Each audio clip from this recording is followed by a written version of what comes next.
Another FIFAe Finals comes to a conclusion today here in the Kingdom of Saudi Arabia. Over the past 3 days, 24 countries from across the globe have been battling it out in an attempt to make it to finals Friday. $300,000 on the line for the team victorious and a chance to be remembered forever in FIFA folklore.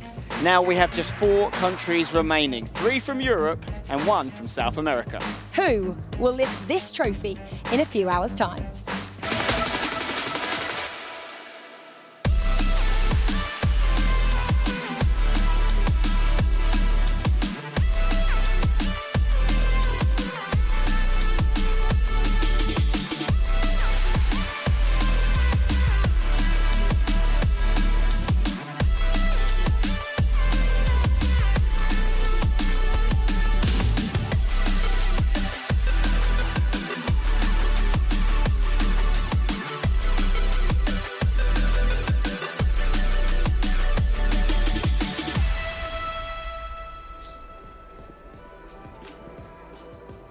Well, it's the big one today, isn't it? It's the FIFAe Nations Finals, guys.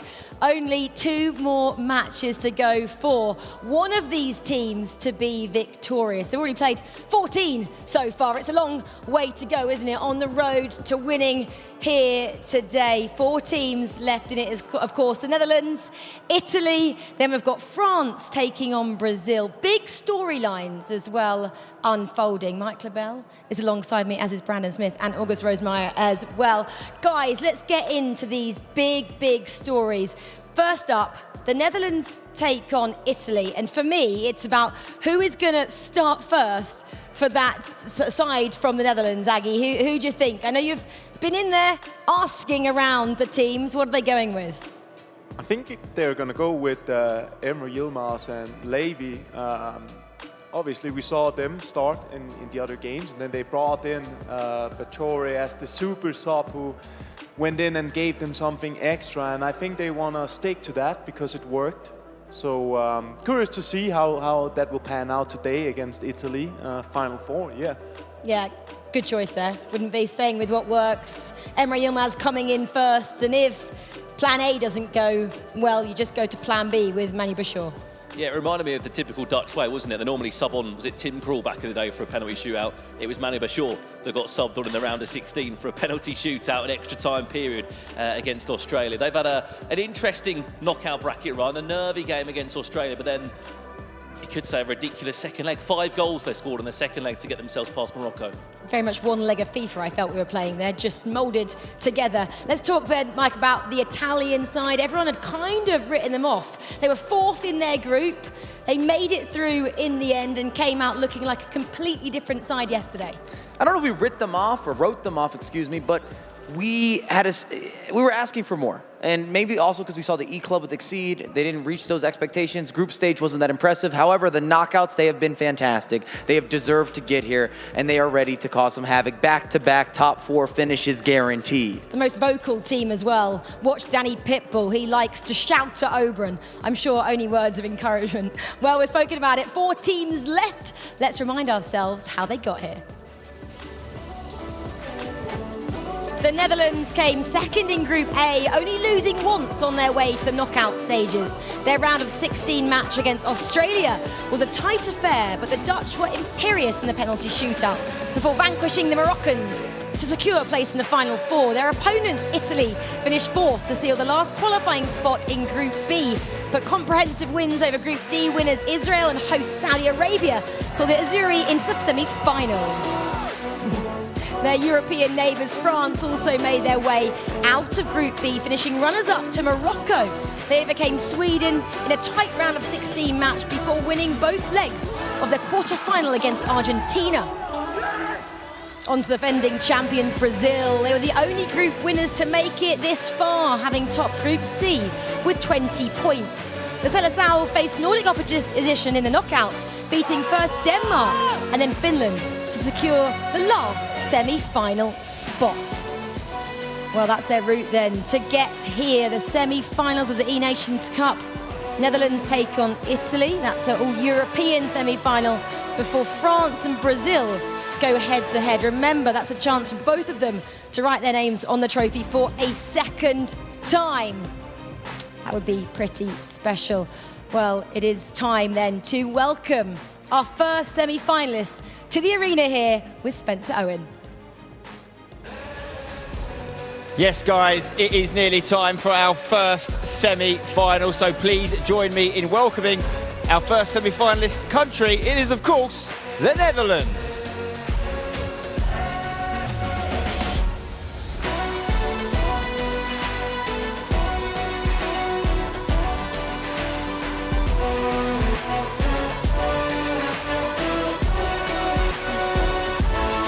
Here come the Dutch team. They're looking good in orange. Ranked 19th in the world, currently making them the lowest ranked team left in the competition, but they had the most impressive victory in the quarterfinals, 5-0 over Morocco. They got them through to the semi-finals. Welcome, gentlemen. Let's please join me in welcoming the next semi-finalist going up against Netherlands. It is, of course, Italy.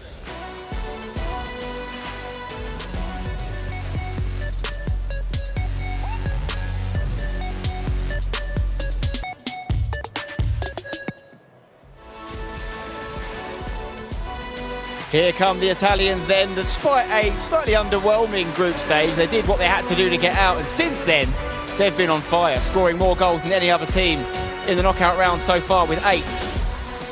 And ranked 5th in the world makes them the second highest ranked team left in the competition.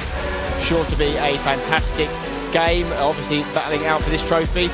Referee James here is going to do a coin toss shortly. I'm just going to ask both teams a quick question first. Starting off with the Netherlands, I mentioned as you guys entered the arena that you're the lowest ranked team left in the tournament and 19th. Do you think that's right? Where do you see yourself out of these 4 teams left in the tournament? That's a tough question. I think these 4 countries really deserved it, together with, in my opinion, Israel and Germany, maybe the favorite 6, 7, maybe a miss one. And I think all the countries left are just top tier countries. I think their ranking doesn't say much, to be honest. And we would just fight to get higher on the ranking by our placement today. And what have you got in store for Italy? They've obviously been really impressive since they got out of the group stage. Have you got a plan in mind? Yeah, we have a game plan. You know us. We always prepare the best possible with Renzo. And yeah, Italy was our main practice partner, to be honest, before this tournament. So we know each other quite well. But I believe if we reach our level, we can beat them. Lots of history between these two sides. As we cross over to speak to the Italians, they just said that you've been training partners in the past. So do you know all their secrets? Probably yes, probably not. Who knows? We will see in the game. But, you know, maybe we changed something in the last days. They did the same. So I don't think there will be like secrets or known things about us. What changed for you guys after the group stage? Because I was just mentioning there, 8 goals in your last 2 rounds, more than any other team. Very different to how you performed on the first 2 days. Yeah, I think that's the same thing that happened to us last year, because we went through the group stage as 4th also last year, and at the knockouts we were playing incredible. I think that just best of 2 that fits better with us, and we are playing good. We will see. The Italians do come alive in the knockout games. Right, it's time to do our coin toss. James, we have a purple side and a blue side of the coin. Can you let us know which side is which country? The blue side is Netherlands, the purple side is Italy. Okay, take it away, please, James. The blue side, which is Netherlands, which means Netherlands will be the home team in the second leg. Okay, best of luck, guys. Going to hand over to our casters now to talk us through this one. Thank you very much, Spencer Owen. The stage is set. We are ready in the casting position. Richard Buckley and Alex B. Alex, we've got 4 nations remaining. First semi-final. It's going to be a cracker. What are you expecting to see from this game? I'm expecting a very mature performance from Italy. They've been so good throughout this knockout stage where they've got the job done, very different to what they had at that group stage. But the Netherlands as well, they've just looked relentless in that attack. They've been going forward with freedom. They've made tactical changes when they need to. Renzo, the coach, is happy to sub out players when needed. It's going to be an interesting battle, one where I think the Netherlands will want to try and take it to Italy, and Italy will just do what they do, which is make it difficult to break down and take their chances if they get them. There's an opportunity for both of these nations to become almost legends, you could say, right here in Riyadh, Saudi Arabia. You win this game, $150,000 guaranteed. Are you surprised to see the lineups as they are? No, I think when we spoke on the couch with Aggie there, saying that he was thinking Emre Yilmaz and Levy were going to be starting, and that is going to be the duo which will start that game. It doesn't surprise me whatsoever because Manu has been coming in and doing exceptionally well when he's been called on. Well, kick-off, I'm hearing, is only moments away. If you couldn't get any more excited, have a look at these good luck messages from our friends at FIFA. Hallo, dit is Ruud Gullit. Ik wil het Nederlands I-team wil ik heel veel succes wensen. En ik zit nog steeds in Spanje. Het is heerlijk weer, ik ga zo golfen. Dus kom op jongens, zet hem op en heel veel succes. Saluto a tutte le squadre partecipanti alla FIFAe Nations Cup a Riyadh. Siamo orgogliosi del percorso della nostra E nazionale. State facendo benissimo. Un grande in bocca al lupo per le semifinali. Ciao. I mean, if you couldn't get any more excited, you just got two national heroes there, Ruud Gullit, Roberto Mancini. I'm sure there's been some messages sent overnight to get those in order for today. In these moments, you're coming into a semi-final, the word pressure often gets floated around a little bit. Will they be feeling it on that stage, or is it, at the end of the day, you know what you're getting into? You know you're getting into a two-legged match of FIFA. You know exactly what you need to do. You play the match and not the occasion. The pressure will be there for both of these teams. They know the occasion that they have, especially for Italy as well. They were here this time last year. They won't want a repeat of that. And when we think about Levy on the side of the Netherlands, well, it was only 5 days ago where he was competing in the Club World Cup in that semi-final position with his teammate Ololito. That didn't go to plan for them. They got knocked out by RB Leipzig. They put in an exceptional performance against that team of Team Gullit and Ninja in Pyjamas. So that will be playing on the mind, saying we're not going to have that again today. I want to advance through to the final. Pressure will be building. When you look back at how they did, Italy, round of 16, win Israel. They beat them and then they knocked out Saudi Arabia in the quarterfinals. There was a common denominator in both of those games. They started the first leg very slowly. They won the second leg, scoring 3 goals in both games. Is it going to be as simple as whoever starts strongest potentially takes this tie? When you look at the Netherlands, it was a really tight game against Morocco in the quarterfinals. Then the second leg, they made the change. Manu Bashar came in. They won 5-0. Will they know that on the stage as well, that the first leg is super, super important?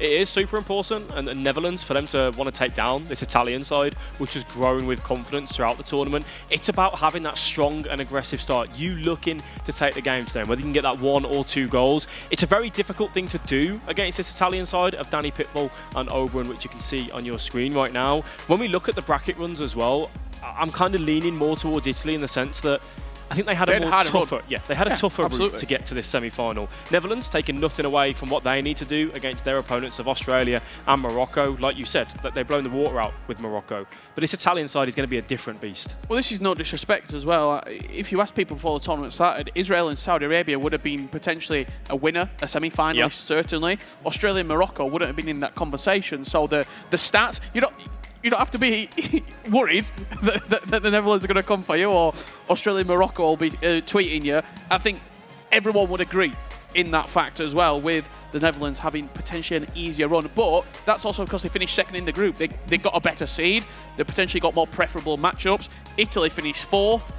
At some points during the first couple of days at the FIFAe Nations Cup, we were asking how they're even going to go through. They turned it around in drastic fashion as we are underway for our semi-final number 1 here at the FIFAe Nations Cup. It's going to be Italy from left to right. Oberon and Danny Pitbull, the duo on your screen from right to left. Levy David and Emre Yilmaz, the Champions League winner. He's lifted somewhere already this season. Both players have. Levy lifting the EA Sports Cup in January. And then you go on the opposite side of things, Danny Pitbull lifting the E-Serie A for the 2nd time in his career. When you look at the accolades of... Everyone's a winner. Yes, every individual player on this team. It's just trophies, there's moments and great chances for them to put themselves on the biggest stage again in the FIFAe Nations final. You see Ruud Gullit making that run into the middle of the pitch. When you're talking about achievements as well, something that's gone under the radar, Levy, he won the EA Sports Cup 2v2 tournament. He's finished in back-to-back Club World Cups as a semi-finalist. He is potentially starting to make his name as one of the best 2v2 players we've seen. I also love the fact that in that game, we've now come to find out against Morocco, he said, it wasn't Renzo making the choice, it was Levy. One of us needs to get subbed out. Me or Emre need to come out of this team. He spotted that, they reacted, they went and scored 5.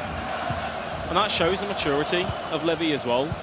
To make that decision and say, something's not right here, we're not playing well together, let's make that change, and not just leaving it down to the coach. That's a big decision for a player of Levy's quality to make.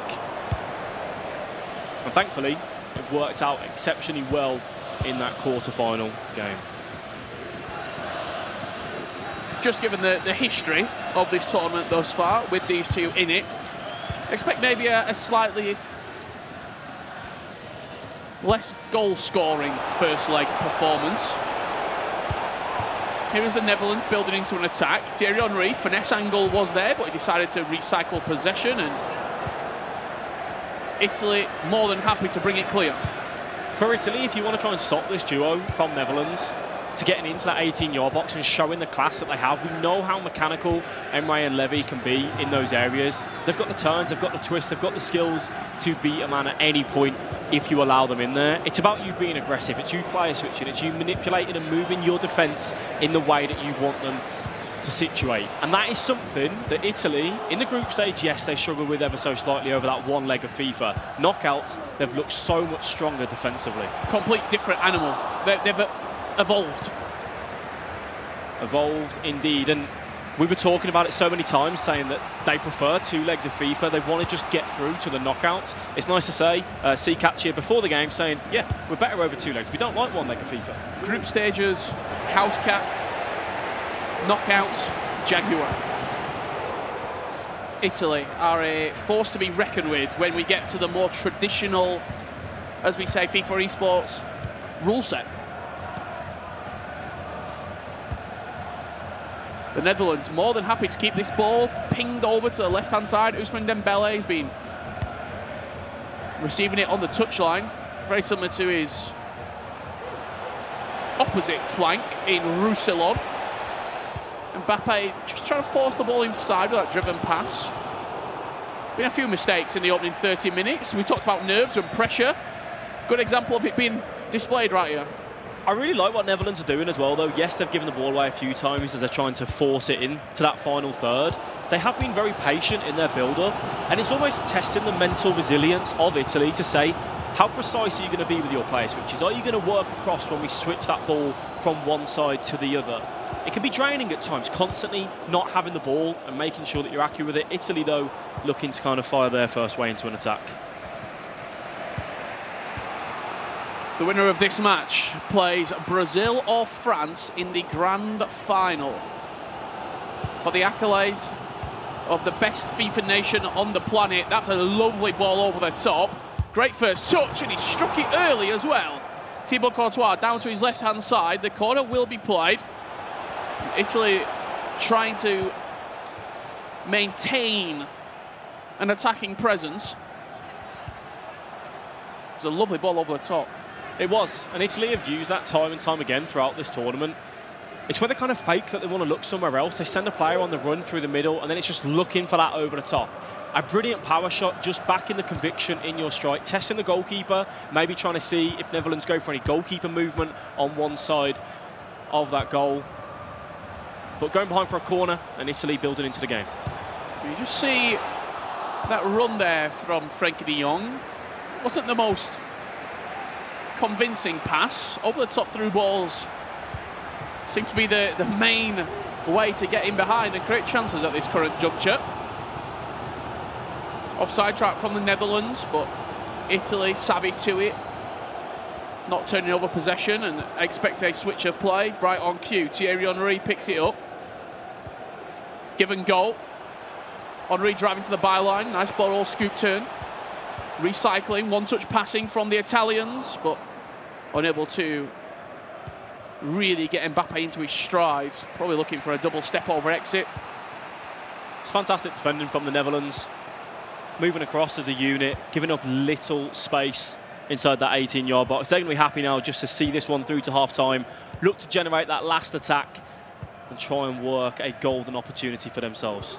That man, Vanja, he makes the run. But they say, no, get back in your position. Don't go any further. You can't miss him. No. Takes up half the screen. 0-0. at half-time. In our first leg of FIFA, both coaches and third players more than happy to be involved. Hollywood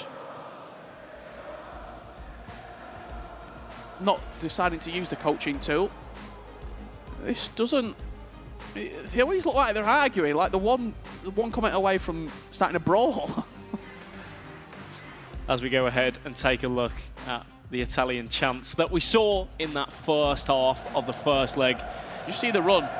Nice and early. The Netherlands switch onto it. Van Dijk's there, but Socrates just takes it past. Again, I reiterate, it's a brilliant strike just to kind of take that confidence to say, I'm going to try and get this on target. When you're having your first opportunity, the last thing you want is to fluff your lines, put it wide, maybe red time the finish. Let's just ensure that we work the goalkeeper. We know Danny. Outside, lovely. In the game. In the game. Passionate. Different beast. I like these conversations, though. It just shows that even in a first half where it was cagey, you know, yes, a few passes sway, they're talking about it. They're having those conversations with each other, looking to find any sort of angle, any extra inch you can get to break past this Netherlands team. And on the other side of it, the Dutch, there was a little bit of communication with Renzo. He pulled something up on the coaching tool. They were talking through it. Do we... I mean, you're not going to see a change yet, but... Manu Bashar probably sat there behind thinking... Also, when you're watching, you can pick up, I think, a little bit more. Like, when you're sat behind, you might spot a weakness. You might spot something that the Italians are doing. When you're playing, it's a completely different experience. It is, and that's where Renzo, Manu would have just been saying to their two players, Emre and Levy, this is maybe an area where we can look to... This is where we can get in. Yeah, get in behind. Sometimes, though, if you've only got one message to deliver, say the message. Let's wait. There's no need to overcomplicate it. Make your messages precise and clear. No small talk? No small talk. You're not a fan of the small talk when you're in the booth coaching? No. Our breakfast, fellas. What did we have? Eggs were nice. Waffles were good. Certainly were. Netherlands back underway for the second half. No changes in personnel or on the pitch. You see that run at the top of the screen. The Netherlands have done very well, and there's a couple of holes that they could have exploited. The pass is wayward, and once again, you're just not quite seeing that cutting edge. Multiple times for Netherlands where they're trying so hard to get it into that final third, into your attackers, into your strikers. They're looking for that driven pass. They're being forced with it. Sometimes when your player's got green space around him, he's got 2 or 3 seconds to carry that ball forward themselves. You can just look to do that. Instead, the Netherlands, they want to get forward quick. They want to be direct. Almost play too fast. Yeah, and we know from what we've seen from Italy, if you give them the ball back time and time again, they will grind you down. They're happy to be slow and patient where needed. You just see Socrates out of position at the back. The Netherlands certainly saw that, tried to exploit it, but Italy with enough bodies around the ball to make sure that there wasn't space to be attacked into. Hakimi's getting some running in with his teammate of PSG down that right-hand side. Mbappe linking into De Jong. Wayward pass in the middle of the pitch, and it could be capitalised on here from Italy. One-touch passing. It's going to rebound very fortunately. Scrappy in the box, and it will go out for a corner. We have got a pause. 2/3 completed. I really like that change of tempo from the Netherlands there. That one touch and then pass, or a first-time pass. It got into R9 and the space just opened up. I think Italy were a little bit like, we maybe wanted a skill move, and they went for that shot. The block comes through.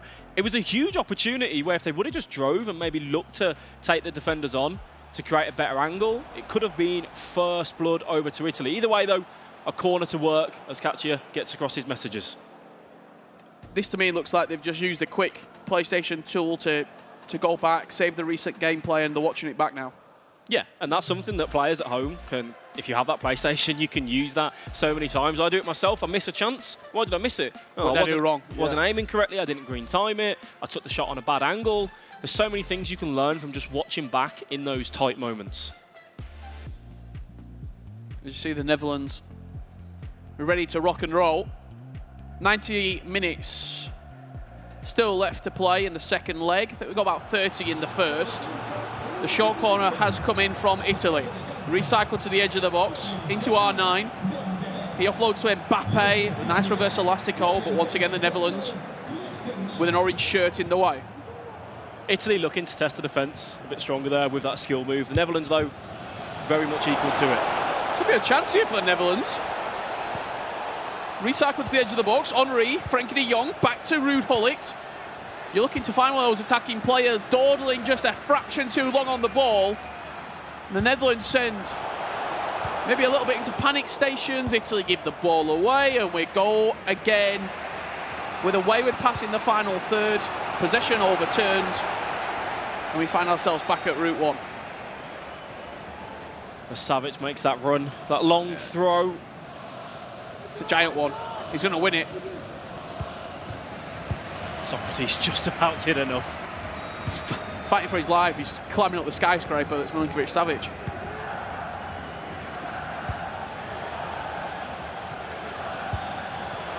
Italy come forward once again. That one-touch passing in around the box, something synonymous we saw with Danny Pitbull in his Riyadh victory with Juventus Desire earlier on this season. Just being able to go bang, bang, bang, one touch, one touch, one touch, and then taking the shot. Certainly see that's what they're wanting to achieve in the final third, and they're getting close, but can't quite create that final pass to open up the space for a strike at goal. Yeah, they'll look to keep working that as and where they can. Sometimes being slow, sometimes being direct and quick. It's a lovely pass. Unfortunately, it's going to run all the way through to Thibaut Courtois.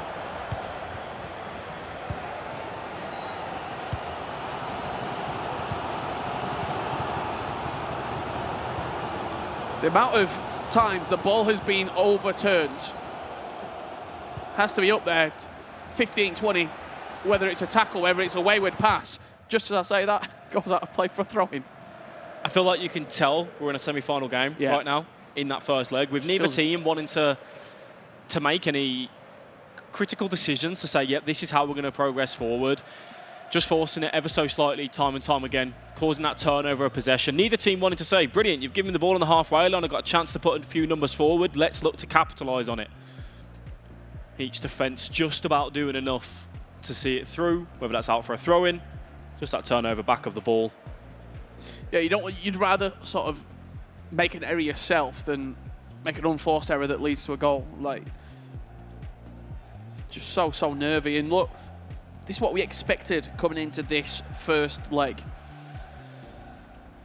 Italy weren't great in the first leg against Israel and Saudi Arabia. It was the second leg where they turned over the game. On the other side of it, a penalty shootout win for the Netherlands against Australia, and then it was a second leg performance that even the most diehard E-Orange fan at home can't imagine a 5-0 win in a second leg. Yeah, and I think as well, though, that also, when you look at that game against Morocco, Morocco went for it. They started to commit their numbers probably forward. Like 3-0. Yeah, it's going to be, you either lose 3-0 or you might lose 7-0. Yeah. We were speaking to Dory last night, and he was sort of saying, we just got to go for it. 15 minutes left to play. The first leg of the FIFAe Nations Cup semi-final number 1. See a few fresh faces on the pitch. Hugo Lloris, centre mid. Musiala is on as well. Paul Pogba for Italy, deployed on this left-hand side. Klosterman looks fresh.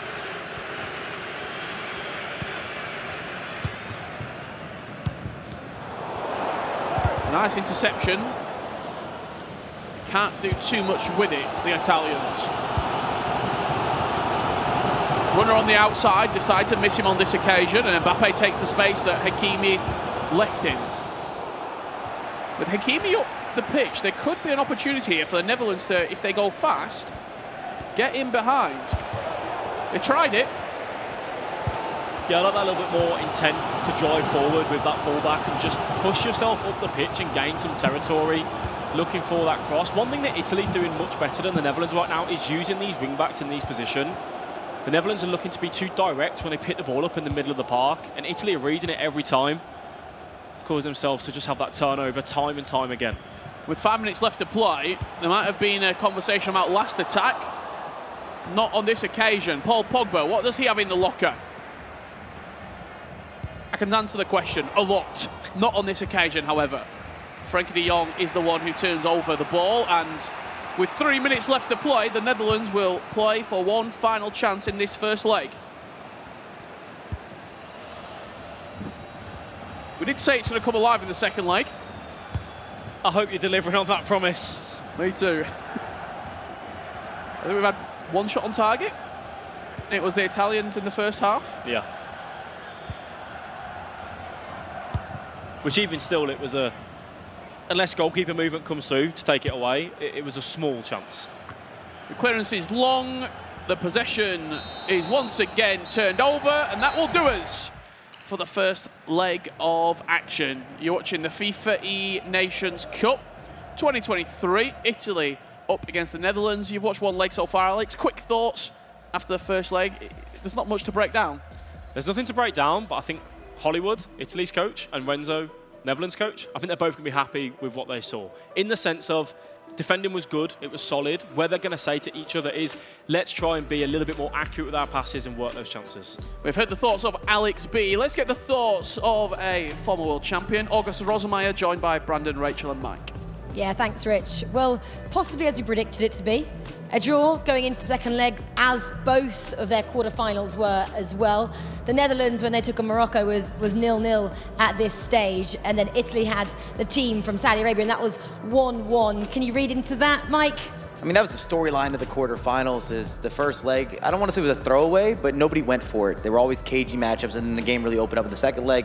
This is setting up nicely. Everyone's gotten used to it. We didn't see a lot of those risky passes. You didn't see the skill moves. You didn't have any of the special work around the edge of the box. But it's a good game to get to feeling out your opposition. And as Alex was saying, I think both sides will be happy or be okay with where they're standing going into that second leg.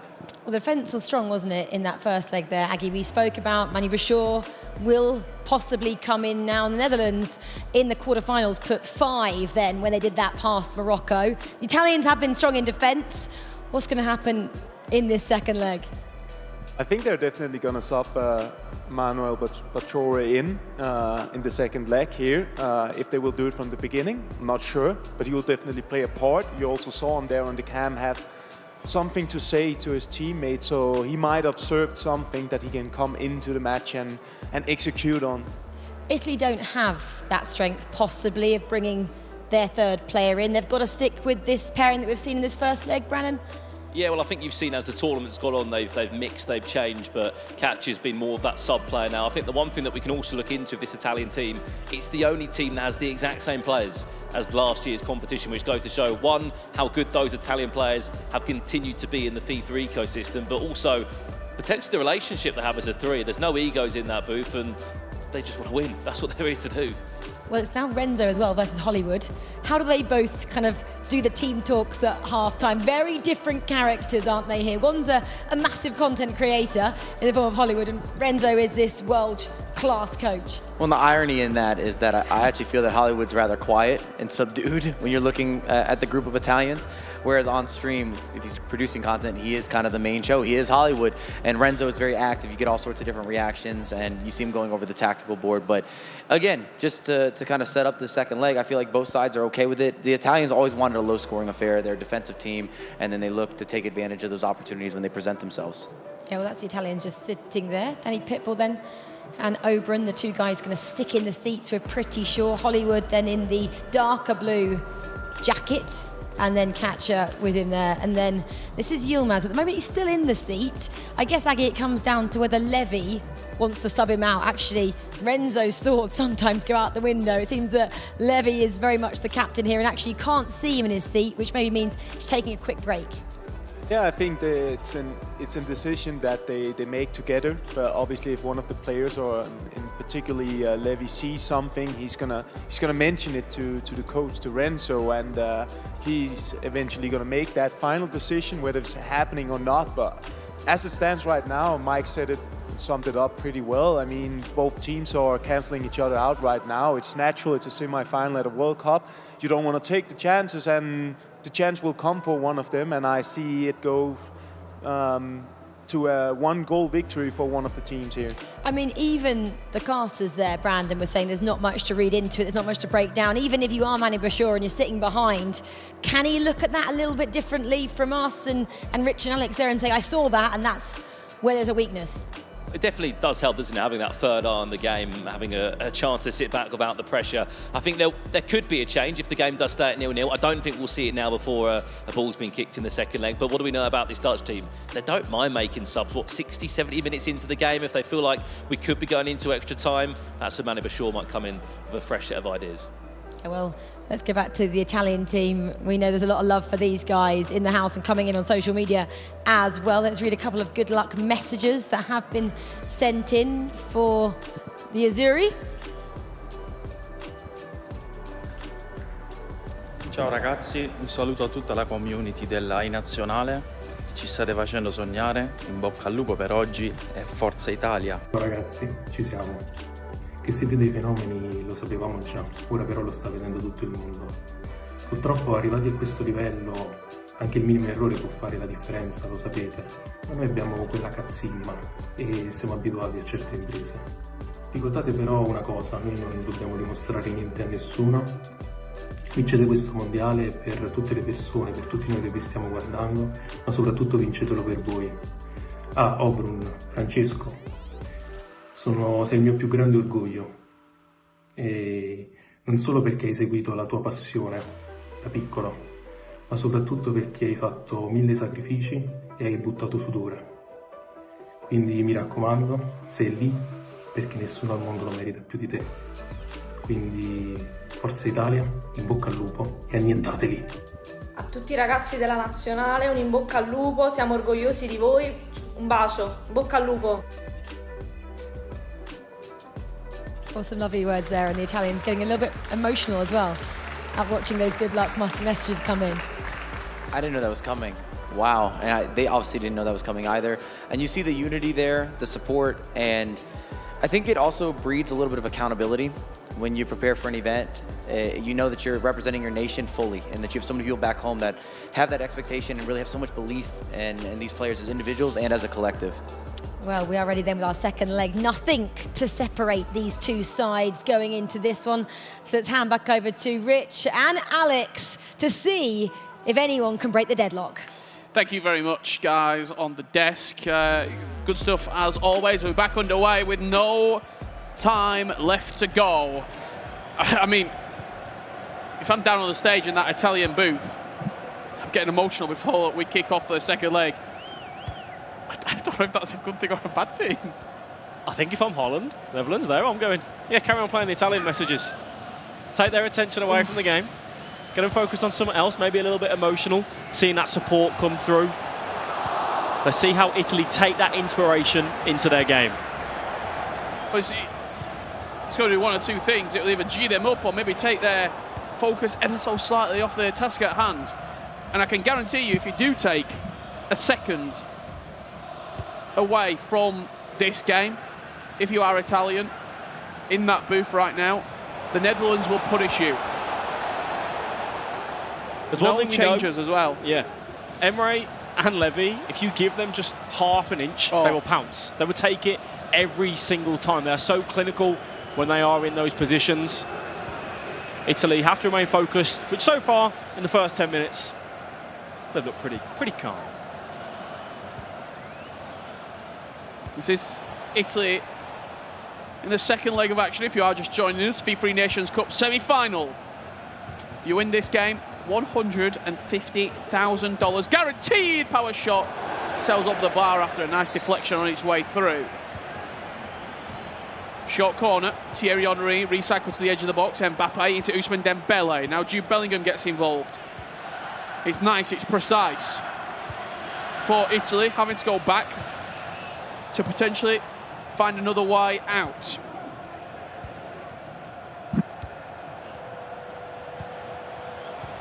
The Italians, once again, with that one-touch passing in around the box. Ousmane Dembele into R9. His shot deflected. It will rebound.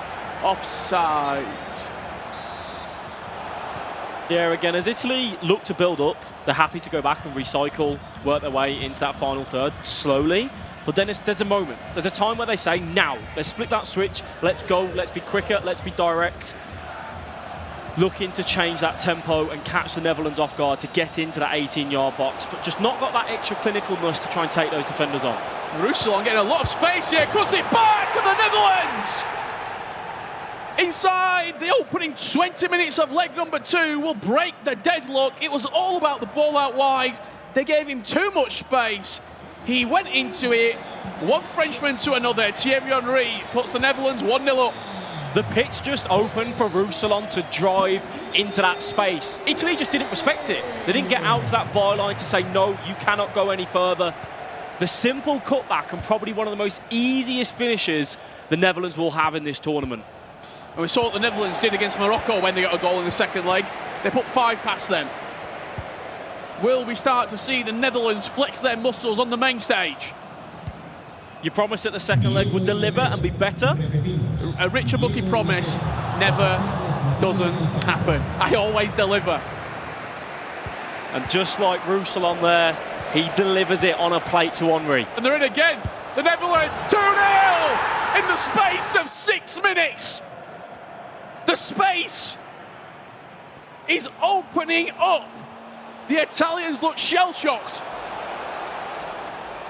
I cannot wait to see the highlight on that, to see where the defence went for Italy.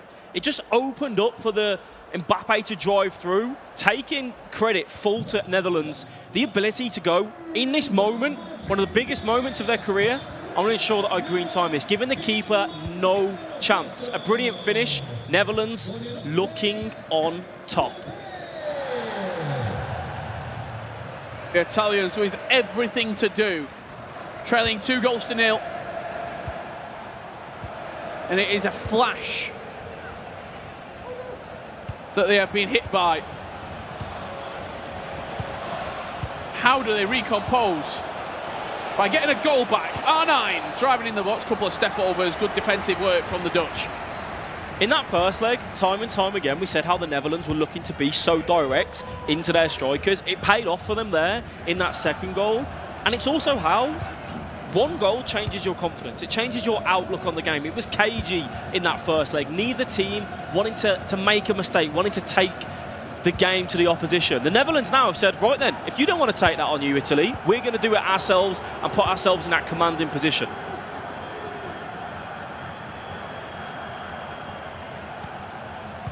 A third, potentially, could be on a postcard for the Netherlands here. The way that they're knocking this ball around, the confidence is flowing. All those 2 men on the screen, Levy and Emre. Getting to the byline, good tackle from Hakimi. They stopped it on that occasion. They didn't allow the Netherlands to have the byline.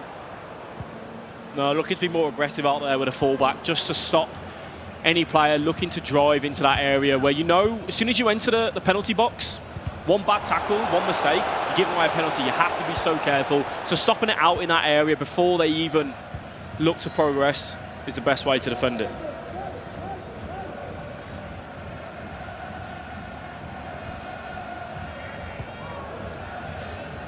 We spoke about how Italy's running to get to this stage. They were mature. Showed something they haven't shown so far in this tournament as Ruslan comes through. What they have shown is Ruslan a lot of space. And he has been the pinnacle and catalyst of everything the Netherlands are creating here. It's all down that right-hand side. It is, and in that first leg, because they were being so wanting to go through the middle in pretty much every attack, the Italians were the ones using their wing-backs exceptionally well. It has switched over now, and the Netherlands saying, we're going to push our wing-backs up. We're actually going to play the ball out to the wing to allow them to get into those dangerous areas. As we are about to approach half-time here, the Netherlands will come forward once again. A third goal will be catastrophic for Italy. They don't even want to test fate as they launch it out of play. It's been a double from the Dutch, and let's get the thoughts of the guys on the couch. Well, half-time the Netherlands, again, we have to talk about it. It's very similar to what we saw yesterday, Mike, in some ways. Slow, cagey first leg, as you said rightly, and then second leg, they just become explosive. They adjust the tempo, and you're seeing them put a little more pressure, they're a little more decisive. They just look a little more confident when you get into that final third. You see the overlapping runs. It makes all the difference, and it's putting Italy under a lot of pressure going into that second leg. Let's have a look at the highlights. The second half of the second leg, excuse me. What we've seen so far, you are right, still 45 minutes left to be played here for a comeback. Aggie, talk to me through the game, because suddenly the Netherlands just were able to find their feet just before the 20th minute mark. Yeah, they're starting to find solutions, and we see it here, just Roussillon playing a huge part, just running down the wing and finding that driven pass into a simple tap-in, and that kick-started Netherlands. They started to get that confidence, and after a sloppy possession loss there from Italy, mistakes are punished at this stage of the competition, and the Netherlands are looking really solid. And that one hurts, especially if you're an Italian fan. It's a bad giveaway. It's in the middle of the pitch. It was unnecessary, and it just makes the counterattack so easy for Netherlands. You gave them a gift. You provided for them, and now Italy's going to have to work extremely hard. And I expect tactical adjustments. I don't know that we'll see a substitution, but we will see additional pressure from the Italian team. Yeah, there has been a substitution by the looks of it. Curse of the commentator, as I do. You called for it, and we got it. I mean, the one thing that I'm going to say here, I think it's the first time we've seen Danny Pitbull get subbed out. This is through group stage and knockouts. They've never been in a situation like this. 2 goals down with all to do. Back to the casters for this second half of the semi-final. Thank you very much, guys. We are back underway in the second half. A personnel change. Alex, what do you read into it? They're just going to go for it. They've got to go for it, and you've mentioned plenty of times before, sometimes just switching up the roster that you have, bringing someone else in, where we see Kachi come in. It can just catch the opponents out. They've been so used to defending those 2 players. Kachi can offer something different, have different skill sets, and we'll see if it can provide for Italy. When we were just watching that second goal back there on the couch, I know where the space came from. Frankie de Jong went forward, they set him on the run.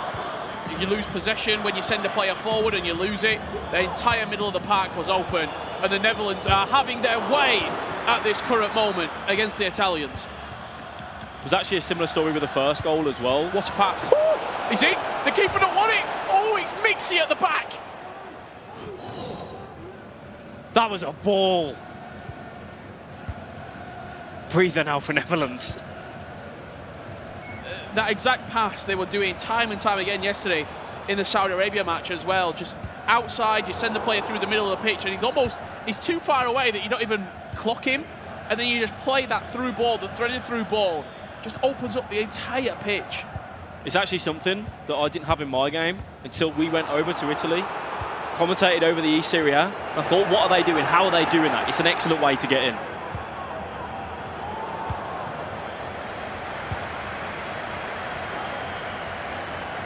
But time is of the essence, as time is against the Italians.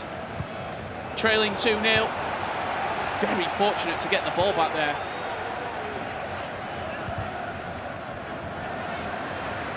The constant pressure will have to come in at some point. The Netherlands are making it so difficult for Italy to even play out. They've been annoying. They've been really annoying to play against. They find themselves 2-0 up, and some teams will go, okay, yeah, we're going to look to be a little bit more defensive. We're not going to be too risky in that press. When they lose that ball, the double press that Emre Yilmaz and Levy have right now is what's giving them the freedom to move and play the game that they want to. It's making it so difficult for Italy to gather into the areas. The player look is a moment of magic from the Netherlands. It opens up the entire pitch, and the Dutch are on their way to a FIFAe Nations Cup Grand Final. Again, that drive out on the wing, the simple driven pass into the middle for R9, and when you allow him to turn that easily inside the 18-yard box, there is only going to be one outcome. Netherlands 3 to the good. Italy have a mammoth of a task. No Manu Bachar needed on this occasion. For the first time, maybe? You've got a player of that quality sat behind you, waiting in the wings. You see Danny Pitbull has been substituted. He will not be able to play the rest of this game. Even if we do go all the way to penalties, it's Katia and Oberon with the Italian E-Nations Cup future in the palm of their hands, quite literally.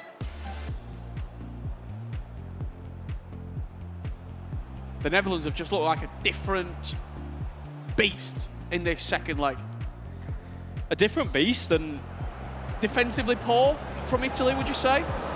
yes, on multiple occasions throughout this, we've seen them be so rigid in their performances. The game against Saudi Arabia, Israel, they were so difficult to break down. They moved as a unit. They haven't done this here. They've been super aggressive when they're switching to that centre-back. The Netherlands have just took it past the centre-back every time with their ability to drive with Roussillon out on the wing, whatever it may be. And whether it's a game plan that the Netherlands have come into saying, look, when you beat the wing-back and the centre-back comes over, be aggressive, drive, take your man on, trust yourself, and generate space like that. And they're in behind again. The Netherlands just couldn't quite get in front of his man there. Space starting to open up. That's a lovely first time over the top through ball, but Paul Pogba can't quite shake off Milinkovic-Savic.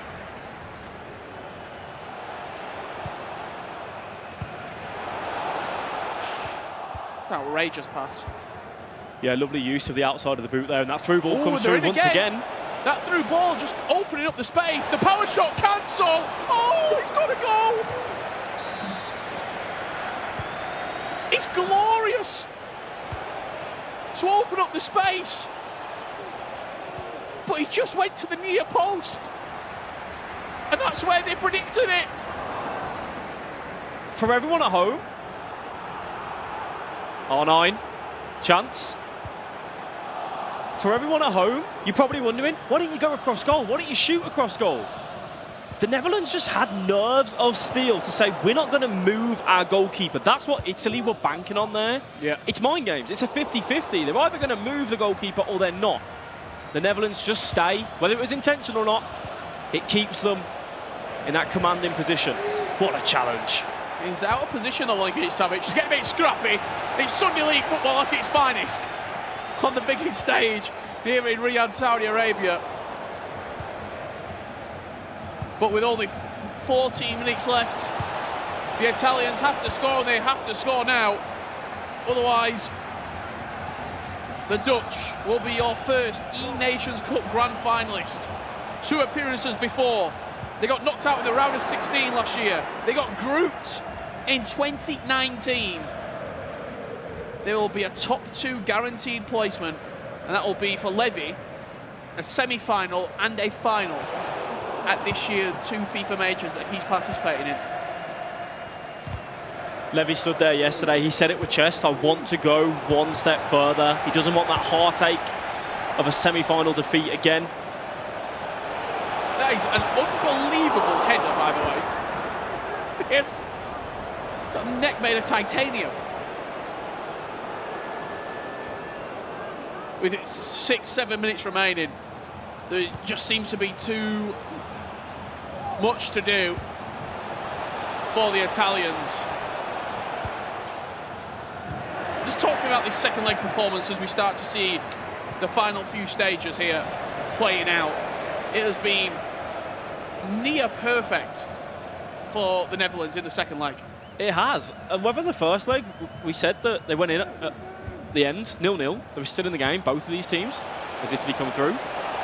It's too far. Just nothing's gone for Italy. It hasn't. But Netherlands, they came out and they've just looked more free-flowing, more intuitive with the decisions that they wanted to do. They weren't giving it away anywhere near as much in this second leg. And what did that mean? It meant they were getting forward into the final third. They were happy to drive, happy to take their man on. Well, they weren't doing that in that first leg. As Italy come through, Mbappe, fancy footwork. It is going to be a chance for Pogba, and that is the story of this semi-final. Whenever Italy have got a chance, they've simply not taken it. And there you have it, full time. The Netherlands with a comprehensive second leg performance to book their place in a grand final. Renzo, Manu Bashir, Emre Yilmaz and Levi David are your first grand finalists. What a performance. Commiserations to the Italians. They faced real tough opposition in the knockouts in the form of Israel and Saudi Arabia in the quarterfinals. It was one step too far against a dominant Dutch team. A dominant Netherlands side, which I want to give credit to the whole team that we have there. Because you were saying at the end of the first leg, is it time for Manu to come in again? Renzo maybe took account to the situation that they're in. It's a semi-final, it's the first leg. Let's trust our two players, it's only 0-0. Let's not get too hasty, change it early. Let's give them the first 45 of that second leg, see what they can do. Putting trust in those two players, and they delivered. Great respect on the stage here as well. Every single member of that Netherlands team going over and saying they're well done to the Italians. Just look what it means to that entire Italy team. So much passion, so much heart on display. I'm sure they will be back. You can see exactly what it means to Italy. Commiserations to them. The Netherlands go into the grand final, and Spencer Owen is down with their immediate reaction. Lads, fantastic stuff. Congratulations. You're making it look easy. That's 3-0 in the semi-final, 5-0 in the round before that. What's the secret? Yeah, we are preparing for this tournament a whole long time ago. Like the whole year we're preparing, and we are so steady in defense and attack. We are so good. Last year, obviously top 16. You've already gone a lot better than that, but is it now all about winning it? Yeah, of course, you play finals to win. Of course, we're happy to be there already, but in the end, you want to win that final, and if not, it will be a heartbreak, of course. Renzo, as coach, how important is it, do you think, that these guys have got a kind of domestic club partnership as well with the Team Hullet link up? They spend a lot of time playing together away from national duty. I think that gives us the edge at this point because, like I said, all tournament long, we trust each other, we're a team, and we're even, like, I'm making the final decisions, but we're always talking stuff through. And even I asked Manu, like, do you feel confident being subbed in? But he was like, nah, Emre got this. And yeah, that just sums it up. Great teamwork for sure. Levi, you've actually got the best record of any team left in the tournament now. You've only lost one game all tournament in your group. Every other team has lost 2 games in the group. So despite not winning your group, you actually have got the best record. Does that make you the favourites now? That's the same question again. Yeah, France and Brazil are both like really tough teams. And it's probably going to be a 50-50 matchup again. I felt like this game was a 50-50 match as well until we scored the 1-0. So it doesn't, I don't think we are the favourites. I would think it will just be a 50-50 matchup. Just remember, Levi, if you keep winning, I'm going to keep asking that question because you get closer to being the winners. Well done, guys. That's fantastic from you. We're going to cross over to the Italian booth, who obviously are not in the best spirits after that defeat, but still a very, very good performance. Guys, how are you feeling? Of course, bad. We thought it was in our chance to get into the final. As Levi said, I agree with him. It was a 50-50 until they scored. Like, after that, maybe we lost some, I don't know how to say, some security of our gameplay. And they scored another one, and maybe we had a mental breakdown where we conceded the third one. Of course, at this level, if you are 2 or 3 goals down, it's almost impossible to come back. We did our best. We are not happy, of course, but we know we gave everything here. So we are proud of ourselves. I'm proud of Dani. I'm proud of Francesco, of Nello, of everyone here. And I hope that every Italian fans at home is proud of us. We did our best for our flag, and that was matters the most. I'm sure they are. You have been fantastic. You're consistently right up there at the top of the world, top 4 2 years in a row now, which is very difficult to do. What do you need to do to break into that top 2 or top 1 position next year? I don't know, maybe the mentality in some parts of the game, but I just want to say thanks to everyone, to Dani, Caccia, Nello, because top 4 is a good position and they deserve the win, so GG's to the Netherlands and good luck to the France and Brazil. And then finally, a word from the Federation here. I'm sure you're very proud of these guys, not just for the FIFA they've played, but the way they conduct themselves as well. Absolutely. We are absolutely proud of our team. When you compete, you can win or you can lose. So it's part of the game. And I think all the 24 teams that are here in Riyadh are in some way some winners. So absolutely we are going to retry for the next year. Fantastic. I'm sure it's only a matter of time before we see the Italians lift the E-Nations trophy. It won't be this year, but it could be next year. We've still got the small matter of another semi-final to come, including the current world champions. We have indeed, but let's just talk then about what we just saw there. Italy, falling again at the same spot they did last year. And Mike and I were just chatting about this actually off camera, and you could see the emotion, couldn't you, in Danny Pitbull's face there. And I just said to Mike, do you think that emotion is showing a lot more now because maybe he's getting to the end of his career and he maybe thinks it's another kind of title gone missing there, Mike?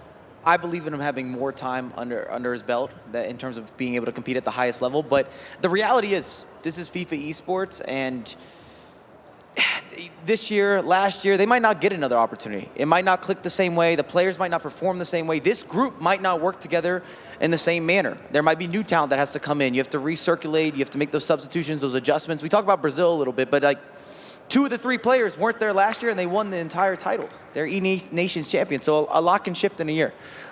Opportunity definitely going missed there for the Italian side. Do you feel, Aggie, and they had a lot of missed chances in the match as well, we can see these right now, but just talk to me a little bit about, was it their time, do you think, this year to capitalise on getting all the way through to the semis once again? I think they did great, but in this particular second leg, they didn't play up to their best, and I think we just saw the difference between the Netherlands and Italy here. Netherlands were dominating, and Italy had that one chance we're seeing there, which could have been some sort of catalysator to come back into the match. But I think Mike sums up very well. When you are in these positions, you never know if you're going to be in them again, so you got to make the maximum out of it. And unfortunately for Italy, I think they made 2 grand mistakes that you can't make at this level. It looked like there, from just seeing those mistakes, they could have had 2 goals easily, Brandon. You're absolutely right. I think, as the guys were saying, mentally, when you're 2-0 down in the game, you're chasing the game, those chances become even more intense, even more sort of pressurised. And I think they just met their match. I think, look, this Dutch team, I said it before, if there's a time for them to win, it's this year. They've had poor results in past nations. Look at that team, look at Team Hullet, look at the individuals. Is it their year? It seems like it, doesn't it? Mike, they just come out that second leg and do what? They win. They win. They come out with different energy. They're a little bit different. We have to give a lot of credit to the Netherlands, and I think they do come into that final, even with the previous champions with Brazil, if they were to get by France, as a little bit of a favorite. And to Italy, the reason it hurts them so much is it was a little bit self-inflicted in some ways. There were a couple big mistakes that cost them that game, and in some ways you'd rather your opponent just outplay you as opposed to you actually having a miscommunication, a bad pass, a poor defensive step. It was Italy with a few too many mistakes, but the Netherlands with 3 goals to book their spot in the grand final. And Alex is going to go through them for us. We are indeed, Rachel. We're going to tell you what it was that the Netherlands did to get past this Italian side, and maybe some defensive mistakes from Italy as well. Taking a look at the first goal, the difference that we saw in this game, the Netherlands managed to get the ball into their forwards and then go out wide to the wing. Henry steps up, he's really aggressive on that ball, and what does that mean if you are going to lose that battle out there? You're playing a 5 at the back. This is the left centre-back that now has to come over. Immediately, Buffon is being super aggressive here instead of looking to cover the byline because he's wary of this position in the middle for maybe a cross. So Roussillon just takes that drive, and then when you get into this area, your wing-back, your centre-back are out of position. The middle centre-back is trying to cover R9 in the middle, and it just leaves Henry free for that driven pass with that R1X working a treat. That put them 1-0 up. The second goal came from Italy trying to play out. They sent their centre midfielder of De Jong out on that run, and he is now out of position. He is leaving a gaping hole here. So when Bellingham receives this ball, you could easily go out to the wing, but Italy were looking to be direct. They wanted to get that goal back. Being very aggressive in that area, Roussillon wins that ball high up the pitch. Again, we see the centre-back move out of position, getting ready for the next pass into here. What it leaves is the ability for Mbappe to go all that way through, get into goal, and that green time finish. And then to seal the deal out on that wing, Henry drives. This is fantastic from the Netherlands. The player lock comes through. You can't see it on your screen, but Levy was controlling a player at the top end of the box. That then means that R9 can look for that player lock. In 2v2, it's not as common, but that then gives R9 the ability to turn and get that finish. It was a beautiful performance from the Netherlands, and I'm really excited to see how they get on in the final. But we do have one big semi-final to go over next, Rachel. Thanks so much, Alex. Yes, we do indeed. France, the champions from 2019, take on Brazil, the defending champions. Guys, this is a massive matchup in terms of the footballing world, not just the virtual footballing world. And Mike, how big would it be for any of these two sides to go on and rewrite their name on that trophy? Because potentially one of them could do that. One of them's going to go to the final. Oh, well, in both different rosters. I think that's really one of the major takeaways. You have to be so bold and confident with your talent to win last year's E-Nations, and now 2 of the 3 players have shifted for the Brazilian national team. I'm just throwing it out there. I think it's a definite talking point. And then France, to me, yesterday was so impressive to get by Argentina. We talked about Argentina. We didn't think they were beatable. That wasn't the case for France. They definitely believed. France beat them. Quick word as well. The fact that the Dutch side said the trust was there. Surely the trust is there with Team France as brothers in the house. Absolutely. Look, you've got former teammates. Fuma and Leandro Peixoto were teammates last year. There's loads of chemistry in that team. However, from the start, I said Brazil. I've got about the Brazilians. Well, you guys at home can vote as well for these. A poll is going on Twitch. The last semi-final, you had 58% the Netherlands. You were right. So who do you think is going to win this one? Cast your votes right now, because the teams are ready. They're about to get back in the arena for the second semi-final. France taking on Brazil. Introducing our first semi-finalists for this matchup. It is, of course, France.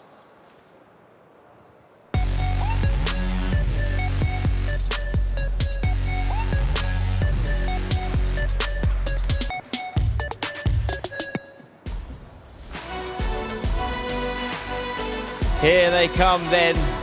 The Peixoto brothers making up 2/3 of this team alongside Fuma, who's been a huge player for them thus far. Ranked 8th in the world, finishing in the top 8 of E-Nations last year. They're going to be at least top 4, if not better, so improvement has been shown. Welcome to the French team. Of course, they need an opponent for this game, and it is none other than the reigning world champions, Brazil.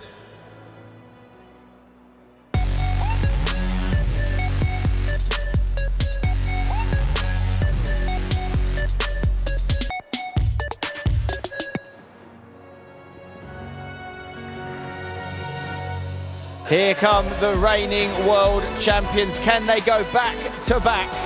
2 years in a row. No one's ever done it before in the FIFA E-Nations, although they've got to take on another E-Nations previous winner in France if they're going to do that. Conceded just 1 goal thus far in the knockout rounds, and the only team left that actually won their group in the group stages, it is Brazil. Welcome to the stage. Okay, so it's a battle of 2 previous winners of E-Nations. Do you feel that whoever wins this game could go on to win the whole thing? Yeah, I think when you are in semi-final, every team can win, so yeah, for sure. Do you feel that pressure's off you slightly going up against the current world champions? No, there is no pressure, like it's the same if we play Brazil or another team. Okay, France feeling confident. Let's head over to the Brazilian team again. Reigning world champions, you won your group. So far, it's been a consummate performance across the board. What do you have in store for the French team? Yeah, they are very good players, so we are ready for that. We are aiming to be world champions twice. So yeah, we came here to make the objective. Obviously, the small matter of $300,000 will go to the winning team. This is a $150,000 game. How much is that figuring into your thoughts ahead of this match? No, I think that we don't think about that. Like, of course, the money is good, but the most important for us is being the champions. So we don't care about winning. The money is like, okay, it's good, but doesn't matter at all. Okay, right. Let's bring in head referee James from FIFA here. He's going to do the coin toss. We have a blue side of the coin and a purple side of the coin. Which country is which side? France is blue, Brazil is purple. Okay, France is blue, purple is Brazil. Take it away, James. It's looking like it's going to be blue, which is the French team, which means France will kick off and have the home advantage in the second leg. Brazil will kick off and have home in the first leg. I'm going to head over to our casters, Mike LaBelle and me. See you in a second. That means Spencer's going to join me. He's going to walk up here. And what a setup for another semifinal here. We're looking at Brazil. We're looking at France. Two sides that have so much history within this competition, so much success, big nations in the football world and also in the virtual football world. And before we get started, I do believe that we have messages from both the French side and the Brazilians.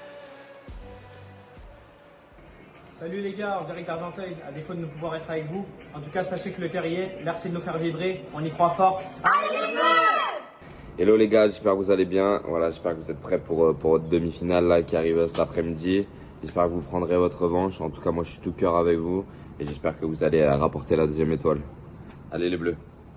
Filho, passando aqui para desejar boa sorte, para poder falar que eu estou na torcida, que você já é um campeão, essa é somente mais uma de todas as conquistas que o Senhor já preparou para você, porque o Senhor tem promessa, eu sempre falo isso para você e Ele vai cumprir. Filho, vamos com tudo, vamos buscar o bi, te amo.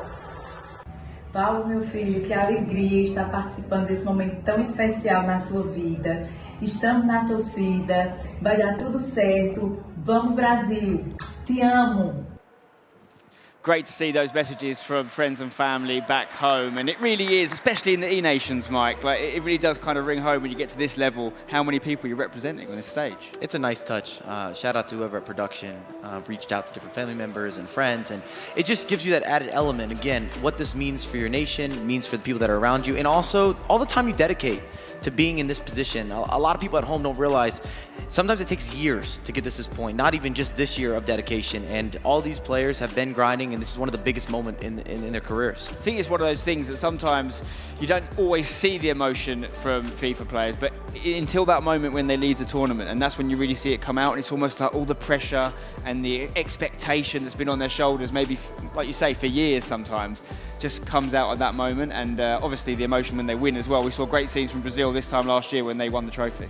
And as someone firsthand that has grinded through it, competed for many years, throughout years ago, I know firsthand, you've been waiting, you've been training, you've been preparing in hopes of getting to a point to be able to lift a trophy or hoist a trophy. And these guys are one step away from that. And for Brazil to have a repeat performance, wow, back-to-back years.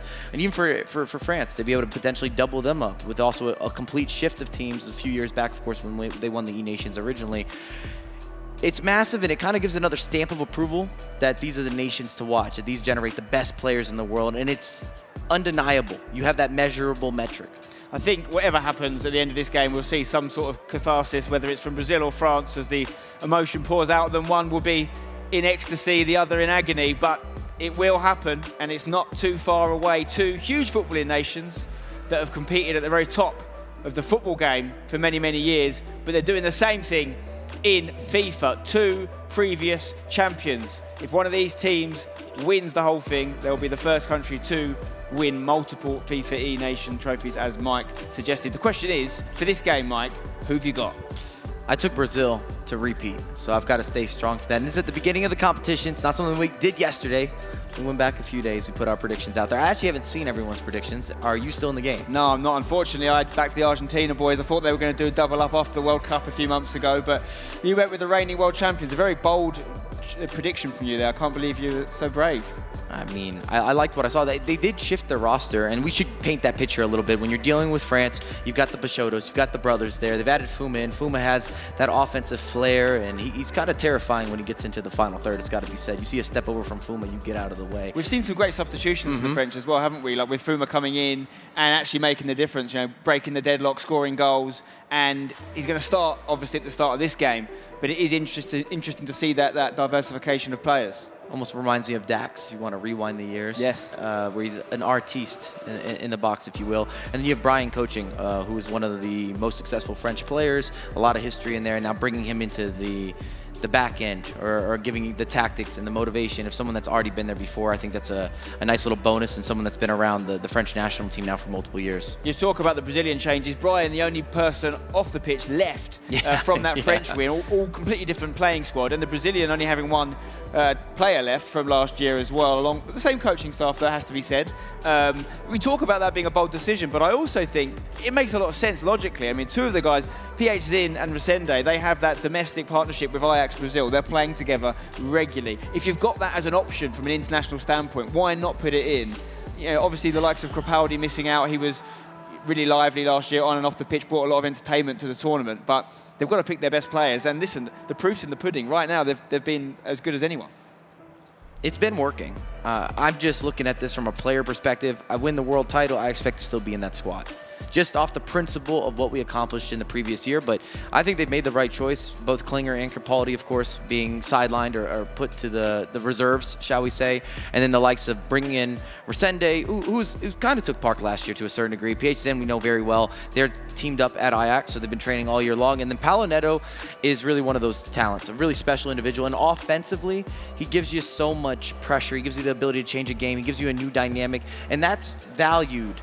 Even if he doesn't start, to potentially be a super sub if you need to shift the rhythm, if you need to shift the tempo of the game. We talk about that so much, but it's such a factor that controls what kind of game we see, is whoever's able to actually adjust the speed. It's not always about interceptions or big tackles or taking even some of the key moments. It can be as simple as we slowed it down or we sped it up.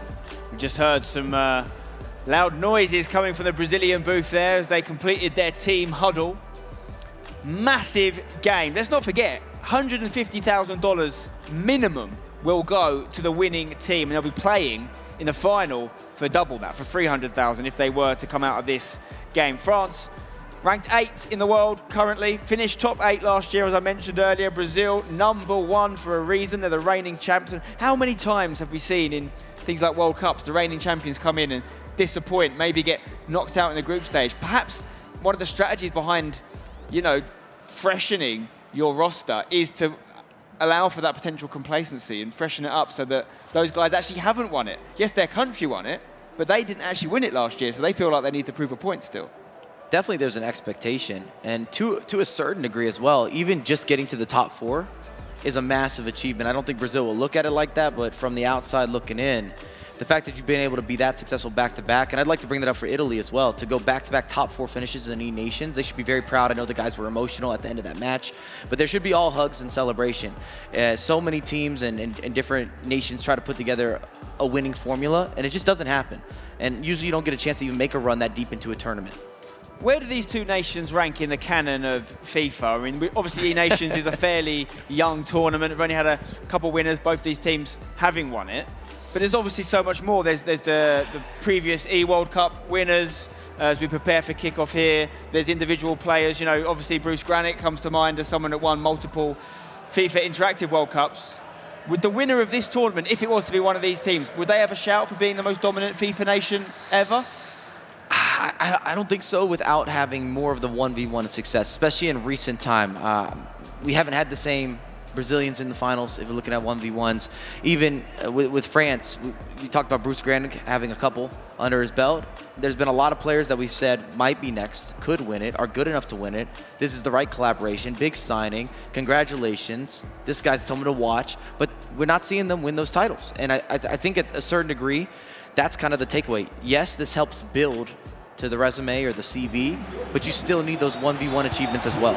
Here we go then, we are underway in the first leg of our second semi-final here at the FIFA E Nations 2023. Brazil versus France, two Goliaths of the footballing world and previous winners of this tournament head-to-head here. Only one can come out on top.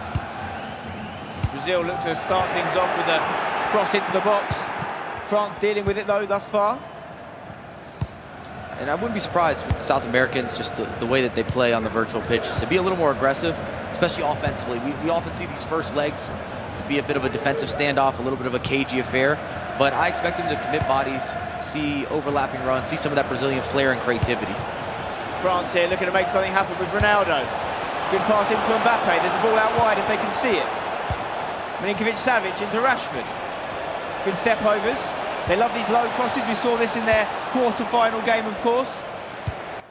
Brazil maybe with a slight issue there, kicking it out of play.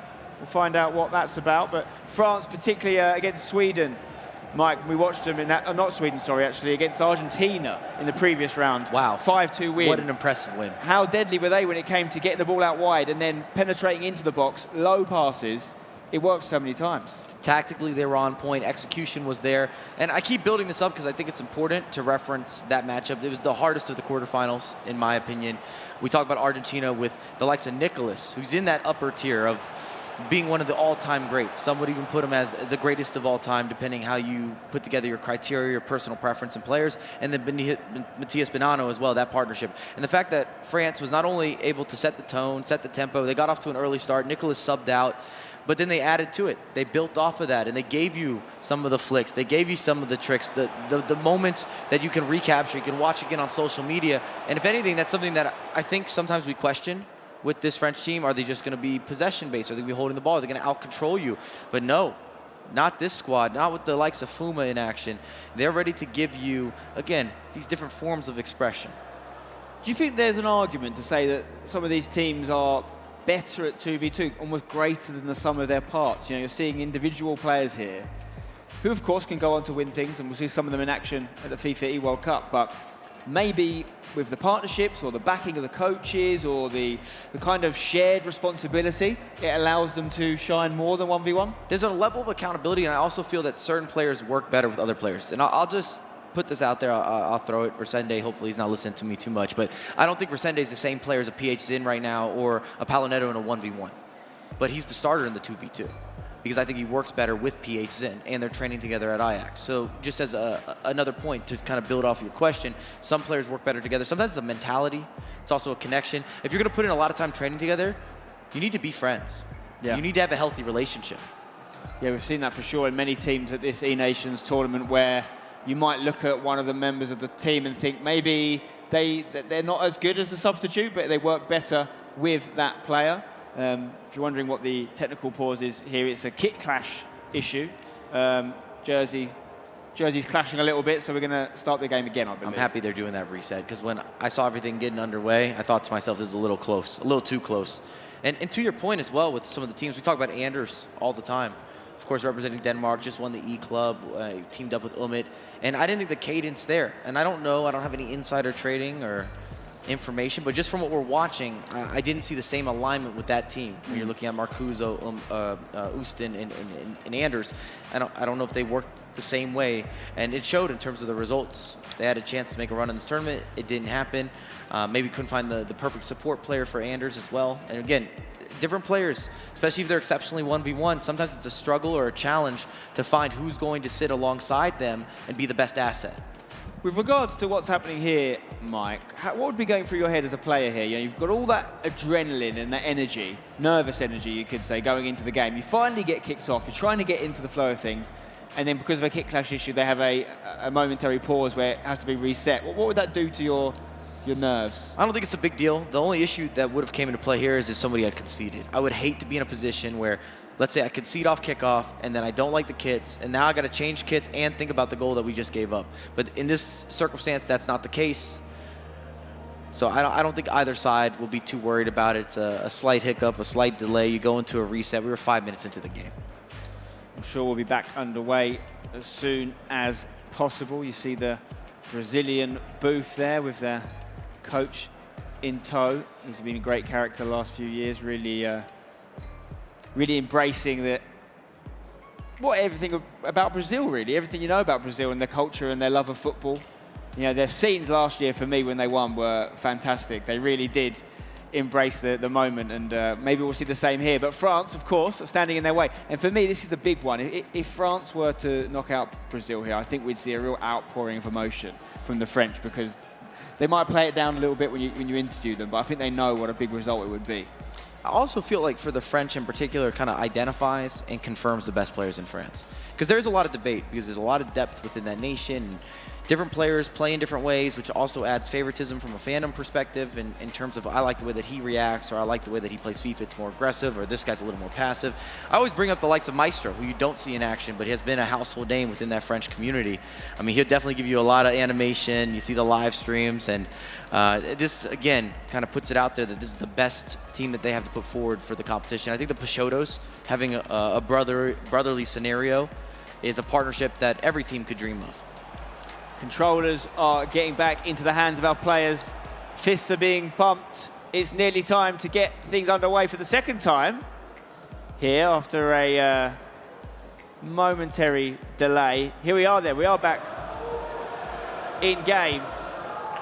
And it's actually started from the same point of on the clock, so we've not actually started from 0. We're in the 7th minute here, back underway with Brazil on the ball, of course in the yellow and blue shirt and shorts, with France in the red, white and blue. Brazil with Dembele, locked off down the left side. It's interesting down that left side as well, the combination between Camavinga and Dembele. Not everyone's using Dembele. Of course, is one of the most agile players in the game. It's a matter of can you overload that side. Something that's been present throughout the majority of the teams is almost picking a side and going at it. They're really aggressively usually working down the right or working down the left. It's not typical for them to go both ways. Yeah, France have done their best work down the flanks. I think that's got to be a game plan for Brazil to stop that threat, make them play through the middle, because they seem to have a real strength when they break out wide and get into the box. Ruud Gullit to Henry. Dembele looking long here. It's not a bad ball if he can get there before the keeper. He was trying to make that jump with the keeper there first. And again, you see the value of Savic. We've talked about it, but locate him, isolate him, give him a chance to take advantage of the body type that he's got. Powerful, 6'8". Of course, a new item as well, shapeshifter, a goalkeeper that's now a midfielder or a center back. Sometimes you see him float into attacking roles. You're going to see him use knockdowns, aim for him on the back post. Just a difference maker. Brother, of course, poised to move to Saudi Arabia, along with many footballers that have recently, as their league continues to grow. But it's all about FIFA at the moment here, with Zaha on the ball out on the right. Goes low into Mbappe. Ruud Gullit. Mbappe, can he find some space? Back to Henry, looking for the left-footed shot. Good tackle, though, from Milinkovic-Savic once again. Solid offense, maybe even better defense. Tuck the players in, play the angles, don't bite on some of the skill moves. That's a big part of what you're going to see at the pro level, is you're trying to bait mistakes. You see the step overs, the quick turns, the left stick dribbling. Sometimes you're just throwing out a skill in hopes of really hitting that secondary skill or the extra pass, just trying to find some space. We've seen in a lot of games, including the last semi-final, the first leg is a tense affair, often 0-0. What is it that changes as the clock ticks by in the second leg and suddenly we see teams break through or make mistakes, as is what happened with the Netherlands-Italy match? Typically, we're measuring risk to reward. So in that first leg, it's not worth the risk to push a bunch of bodies forward. However, in the second leg, the fact that you might be able to take the lead or extend your lead, you're more willing to commit those bodies because you know the clock's now on your side, you're putting your opposition under additional pressure. In this case, it's more so about being risk adverse, and then if somebody does make a mistake, you've got to capitalize. French pressure trying to get this ball back, with Brazil handling it well. Mbappe dispossessed, potential free kick there. Advantage, I believe, played. Brazil still on the ball here with the Brazilian in Militao. Zaha. Mbappe. Looking for that opening. Back to Zaha on the right. Will he cross it in? He does. He's onside. Back heel. It's almost beautiful. If deliberate, would have been a fantastic team goal, Mike. No doubt deliberate. You saw them triggering the run again with Savic. Savic seems to be the late addition to a lot of those attacks. Typically, you would think it would be a Ruud Gullit getting forward, long hair, galloping through the midfield. But Savic's kind of taking that role, and especially for Brazil. Chance for France. On the edge of the box. We've seen them do that a couple times in the quarter-final. The same move with Milinkovic-Savic, step over onto the left foot, shot, saved on that occasion, but scored a fantastic goal. Using the same technique in the previous match against Argentina. Clever setup there as well with the ball roll into the Trivela. Also overpowered this year, fits into the meta. You see an early outlet there, a little sloppy from Brazil. But both sides have had, let's say, half chances. Not a massive opportunity just yet, not that 1v1. And it's been a pretty even game. Yeah, France have been confined to outside the box shots. They've had 2 of them. Brazil yet to shoot, but they did get that fantastic pass right into the 6-yard box. Could have been special. 50-50 more or less on possession as well. Not much between these two sides at the moment. Mistake from Brazil as Ballack intercepts. Now France can plan their next attack. Very dangerous pass, well read by the Brazilians. Can they make them pay? No. You might be asking some questions. Yes, that's right. You're seeing Buffon as a center back. Another one of those items that has been updated or converted from a goalkeeper to an outfield position. We've seen a collective of them, and they've all made appearances over the course of the week. We approach half-time in this first leg. Semi-final. One final spot's already been claimed by the Dutch. The Netherlands are there. They're waiting to find out who they'll play. Will it be France or will it be Brazil? Will it be an all-European final? Or will it be a fantastic matchup between the Dutch and the Brazilian? Either way, we're in for a fantastic game. Milinkovic-Savic on the ball. Seen him sting the gloves of the goalkeeper once already today as he plays it in low to Ronaldo. Camavinga there as the whistle is blown. No goals yet. Still a very tight match. No one really edging that half, Mike. Not overly eventful half, but at the same time, both teams went for it. They did commit bodies. Okay, we're going to hand things over to Alex and Aga now to see what they thought of that first half. Yeah, very good start to the first half there in the semi-final. I thought France, Aggie, putting out a little bit of pressure on Brazil, but both teams just kind of finding their way into the game. Yeah, still finding out how to break down the opponent. I think both teams had small chances and showed small, in small periods they had the game, each of them. So nothing really to separate so far, but luckily for both of the teams they have still 3 more halves to play. They do indeed, and this was a chance for Brazil looking for that cutback off across. Fanja just, don't know whether he got that pass off there or the touch wasn't great. Either way, opportunity missed. Back over to Spencer and Mike. Thanks, guys. Yes, back underway in this second half. Will we see a breakthrough in this match? Will we have to wait for the second leg as we did in the previous semi-final? No, not bad about that opener. I don't think that we saw necessarily a extremely defensive first half. Chance here for Brazil on the overlap. Zaha getting forward. Waiting for the right pass. Good stuff here into Henry. Does he shoot on the left foot? Maybe takes a little bit too long. No foul, says the ref. And France survive. Tries to set up that Elastico to change direction. At this point, most the players on the pitch can go either way. We're looking at 5-star weak foots, a lot of forms and opportunities in terms of some of that expression. But what I was saying is that it didn't feel like that defensive of a first half. Just no major mistake on the defensive end. We didn't talk about those breakaways or anything like that. Mbappe bursting into the box, gets the shot off. Fantastic diving save from the Belgian Thibaut Courtois. How many times have we seen that one work for the French? De Bruyne. Here he is again. Oh, it's another save. And you really think now, Mike, after these chances, the French would have liked to have got at least one goal. I can't believe that Courtois saves that. A little bit of some goalkeeper movement, but you're in the right place. If you're a fan of the French, you got to convert from there. Beautiful step over. Savic, a lot of time to work with. Played a 50-50 game with Courtois and didn't win it. Looking for an opening here. Acrobatic clearance from Zaha. And despite having Savic in the team, don't see a lot of aerial crosses and long balls from the French. It's always on the deck. You got to go where it feels natural. I always talk about fluidity and authenticity to your gameplay. Mbappe looks for that pass. Ruud Gullit ready and waiting to receive the ball. Almost did too much, but gets it away. Dembele. Brazil's got to be careful here as well. You can see the change of tempo, some of the pressure from France. There's the pause has been cued. Maybe they're hearing me talk about it a little bit, but it didn't seem like the halftime team talk was in their favor. You could almost feel as if it was a matter of time now for France to break through and have the opener. Back 4 in use for Brazil against the back 5 of the French. You can see a big change there as well. We're having Pogba come on, which now gives you a more sizable winger.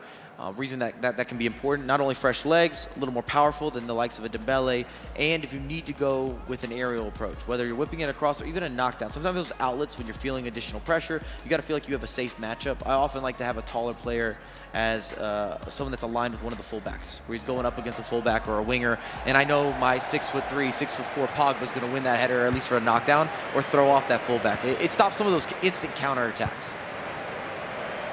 No doubt, as Brazil switch from side to side here, not having the same amount of chances as the French have had in this tie so far, but we know what these guys are capable of. At any moment they could find that all-important breakthrough, but the French just look so busy in their defending and so ready to press the minute they lose possession. They really have impressed me in the previous quarter-final, knocking out many people's favourites in Argentina, fairly comfortably, may I add, and now going up against the reigning champs. Could they take the lead here? No, because Camavinga made a huge tackle. Oh, that was something special. What an essence to get down like that, taking a gamble, a bit of a 50-50. Everything has to be right. Brazil here, could they get the first goal? Great pass back, gets the shot off, still alive in the box. French eventually clear their lines. Brazil would have liked to have that back. Beautiful entry pass there. Needed a skill move. Needed some sort of side touch or just something additional to unlock that bit of space. This game's really opening up now, end-to-end stuff. Both teams finding a way into the opposition box. But no goal still as the French take a short corner to Mbappe. Good tackle from Klosterman. He gets there first. I don't love that second touch, though. Brazil needs possession in those circumstances. You can't keep giving up corner kicks. You can't keep giving up throw-ins. You can't keep giving France a lot of opportunities right around the box. Here is the big throw in towards Milinkovic-Savic. I think he's beaten in the air there, potentially by him. It was Savic versus Savic. Yeah, his doppelganger. De Bruyne to Rashford. Dispossessed then, that's better from Brazil, more assertive defending. Now can they make it count? Sharing the ball around the back here, looking for the right pass. Pogba to Klosterman, getting forward down the right now. Do they cross? Cuts inside, goes for the shot, surely not. Klosterman making Van der Sar stretch there. Clever setup there, a couple ball rolls to get that angle again, trying to set up the Trivela. Goalkeeper does just enough, and we're really only seeing Van der Sar and Courtois at this point in goal. Those have been the two mainstays. Mbappe tries the cross, gets lucky on the bounce back, finds his well, he's not his compatriot, it's his, he's the successor of Ronaldo in many ways, isn't he, Mbappe? Back to Mbappe again here. There's the shot, green time. Good goalkeeper movement. Brazil almost had enough time to switch that up and try to aim for the near post. France went slightly early with Van der Sar. If you review that, you can see the goalkeeper start to scoot over. It's green time, but it doesn't matter. And the reason you're seeing outside of the box shooting is people aren't breaking through. That back line has been solid. Pogba. Gullit. Brazil looking a bit more lively now, but we know what the French team can do on the break. Ronaldo just needs to hold it so he can get some reinforcements. Brazil quick to get the ball back, something they weren't doing as well in the first leg. Those changes do seem to have made an effect for the Brazilians, who are looking better in possession now. Gullit to Henry, to Ronaldo. Was there a shot on for Henry there, maybe? I like the build-up. I think once you make that pass to R9, that's when you need the side touch. Some quick execution skill as well, whether it's a ball roll or a step over, maybe even a body feint. They're one touch away from that breakthrough. Will we see a goal in this first leg? It's been a bit of a stalemate thus far, not through the want of trying for both sides. Henry. Savic now just giving it back to Henry, rides the challenge. He probably won't cross, we know that. They take their time, they pass it on the deck. Oh, and it's just, gets a little nick off, I think, Gullit there for a corner. It's going to go short again, I'm sure. Henry, opening the space up here. De Bruyne, deep. We know what he's capable of on the edge of the box, but he's playing a deeper role here for the French. Surely it's a resurface, recycle, look for the last chance here, wait till the 90th minute to try to finalize that last attack. Here we are then entering injury time. The French maybe with a chance to take a slender lead into the second leg. Klosterman looks for that low pass. De Bruyne now, does he shoot? Sneaky little reverse pass to Mbappe, goes down.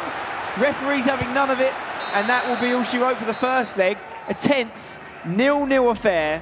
Not a great deal between the two sides, Mike. It's high-level FIFA, though. If you review that, again, as you were saying, this is not one of those 0-0s where you didn't have opportunities, you didn't have chances, you didn't have any of those final breakdowns. It's just maybe more credit to the defensive side. Big steps and also key goalkeeper movement. Fascinating matchup there between the two teams. We're going to be back underway for the second leg shortly. Rachel, what did you make of that first leg? Thanks so much, guys. Yeah, well, I felt like, I'm sure the boys do as well, that France had quite a few chances, especially after the second half there, where, again, we spoke about that, continued to be 0-0. Again, a bit like Italy, Alex, a couple of missed chances which really could have changed how we look at this game. a couple of missed chances from both teams, but like Mike said, I actually think it's been a really entertaining game so far. It's been back and forth, end to end, with fantastic defending from both sides. Fuma at one point was toying with them with the step overs, going left, going right. It's 0-0, but the way the game's being played, it's very enjoyable to watch, and it's only a matter of time before one of them does find the back of the net. We will see some chances as well, some highlights from that game where there was plenty of opportunities throughout. Do you feel like Aggie, this is very much two teams who are on a similar level going head-to-head right now? Yeah, definitely. I feel like the game reminded me a bit about the first one, just with a bit more flow. The two nations here seems to had adapted faster and are playing with a bit more confidence, but I also think they defended very, very well. And as Alex said, Fuma has been on fire. I mean, his skill moves on the wings are amazing, and Brazil definitely made some review on that coming into this semi-final. It's very clear.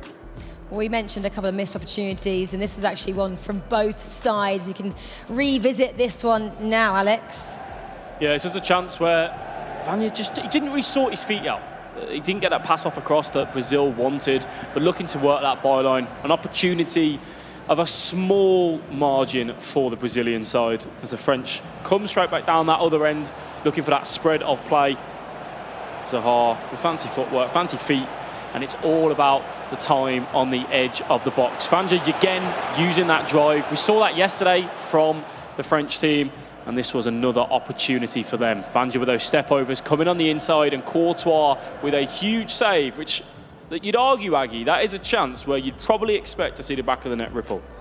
Yeah, definitely, and we saw it go back into the net yesterday against Argentina, so maybe a little bit of great goalkeeper movement right there and a bit of fortune as well.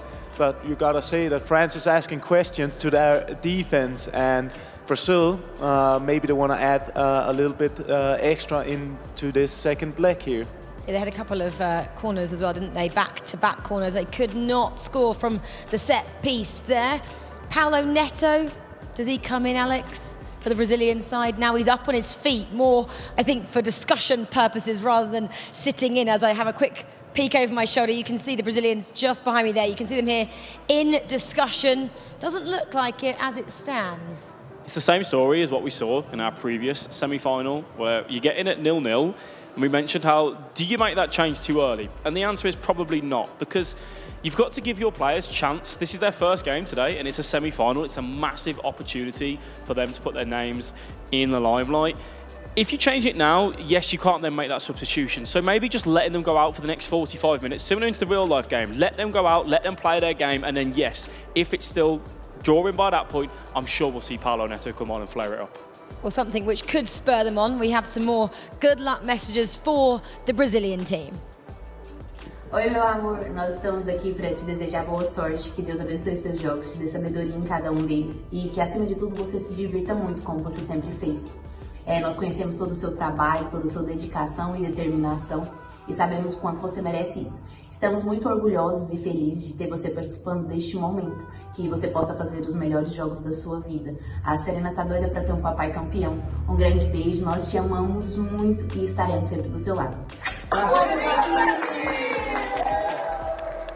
Looks like that was Resende's family there. I mean, that would just make me more emotional, actually, than probably spur me on in the moment. It'd probably put me off a little bit. Talking about, though, the French side, obviously they started there with 5 at the back, didn't they? Really defensive. Does that change in this second leg? I doubt it. I mean, things are working all right for them. They did almost everything perfectly. They just didn't get that goal, and I think their game plan throughout the knockout stage at least has been pretty clear in terms of trying to break through the wings and doing those skill moves, getting Fuma into those situations where he can do stuff. So on to the second leg.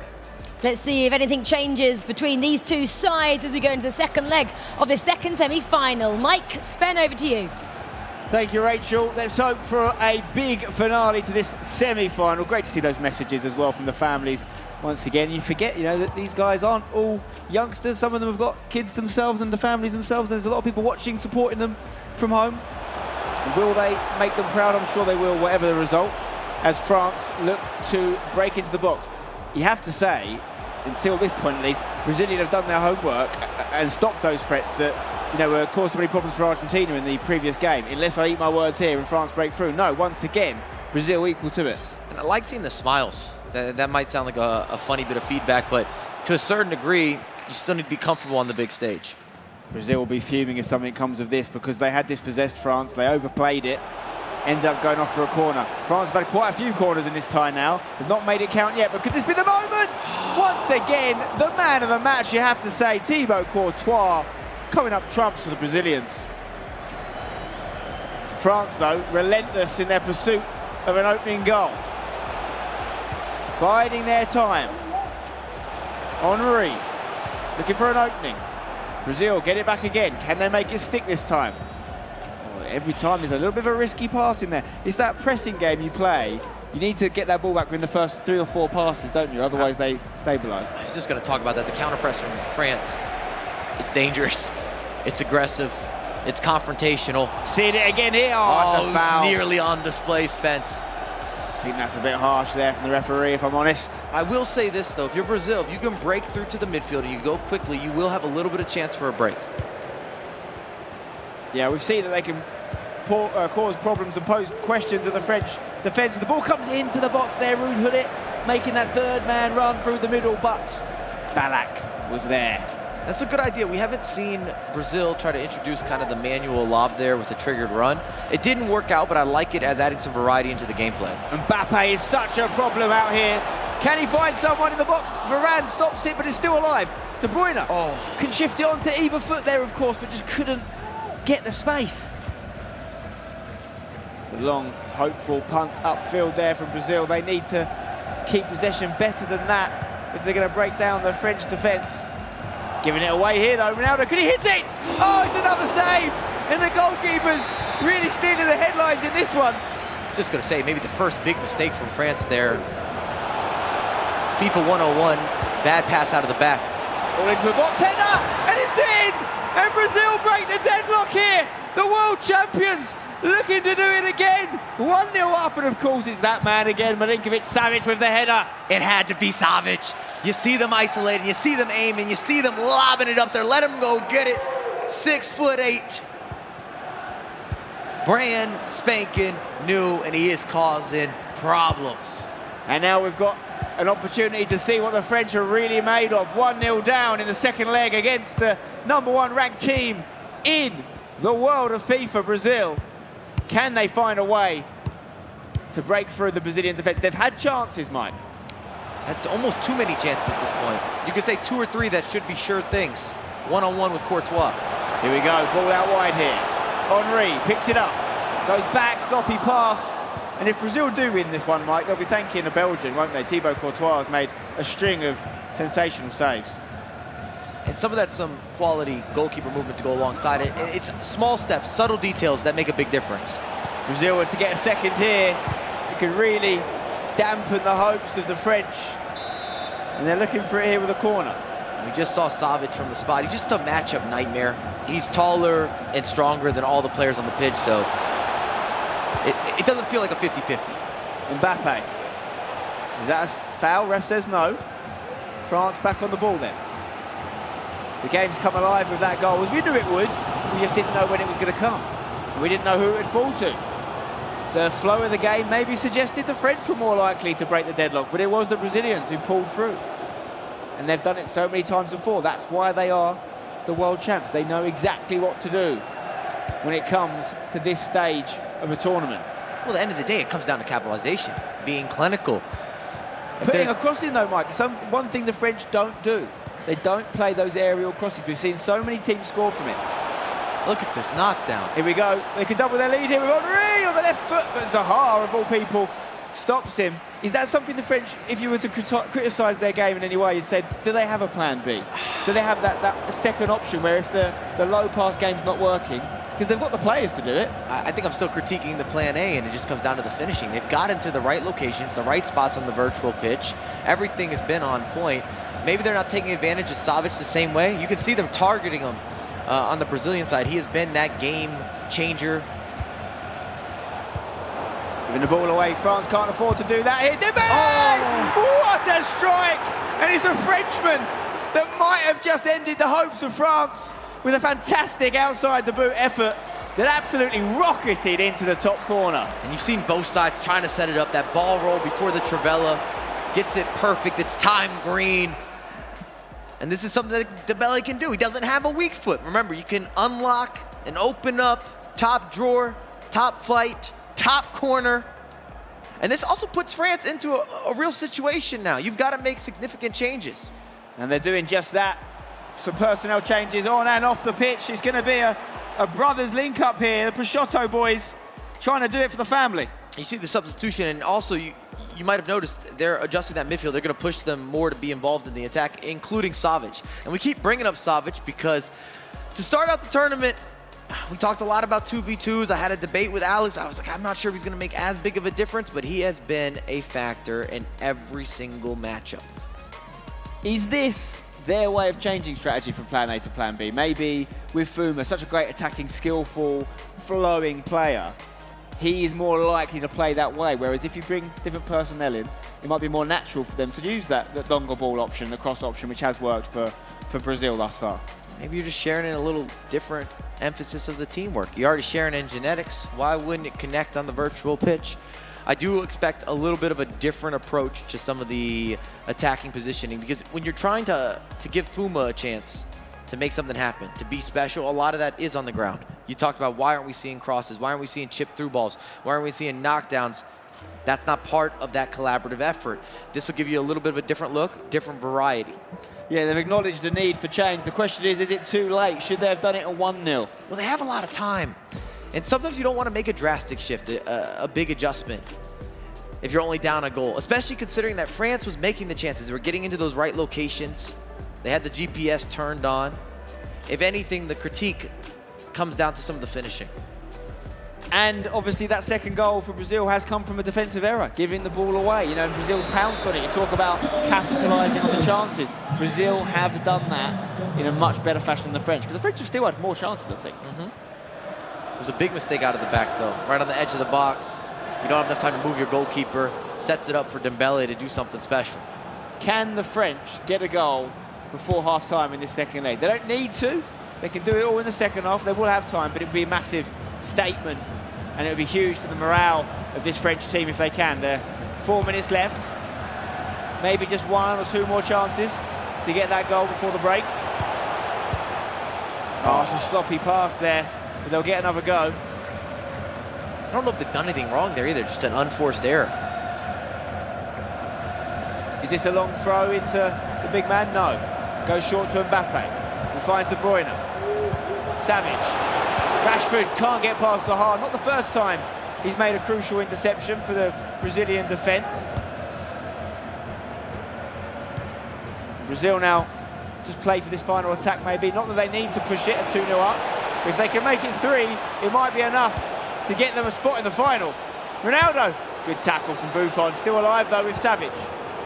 And that build-up, pretty unique. You're going to see 2 players moving. You added in the player lock, which technically adds a 3rd player into the rotation.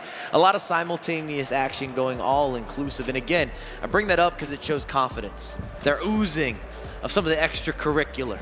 Huge moment here for the entire French booth, Coach Brian included. What can they come up with in the final quarter, if you like, of this 2-legged affair? 45 minutes of FIFA time. What can they do to turn this round? They're 2-0 down against what is officially the best E-Nations team in the world, Brazil, looking to reclaim that title, as we see the slightly sullen face of Fuma there, who's taking himself out of this game. It's going through a rebrand, according to Spence. I don't think they need to rush anything. They got 45 minutes. It's only a 2-goal deficit. What is important is that they shift the momentum. If they can get a goal first 20, even 25 minutes, it still gives you plenty of time to build into a couple more attacks and then be able to take those chances. And it also forces Brazil to feel some of that pressure. You see that star on the French shirt? That means something. Yes, they've won a World Cup. You may remember, actually, they won the World Cup in 1998. This exact game was the final. 2 goals from Zinedine Zidane, 1 from Emmanuel Petit. But it also can signify an E-Nations. They've done it before, Mike. The problem is, so have their opponents. And one of them has got to go. Brazil's playing a dangerous game, but I see what they're doing. They're teasing it was swinging it around the back, trying to bait France, or try to misposition France to go for additional pressure and then open up lanes of space in behind the defense. Van Dijk to Davies. On this left side, his natural left side for the French. De Bruyne out to Zaha. Great first touch. Do they deliver? Do they start to mix it up here? Are they still going for the low passing game? So far, it's the same as Lloris gets the ball. Obviously a World Cup winner with France. Not as a centre midfielder though.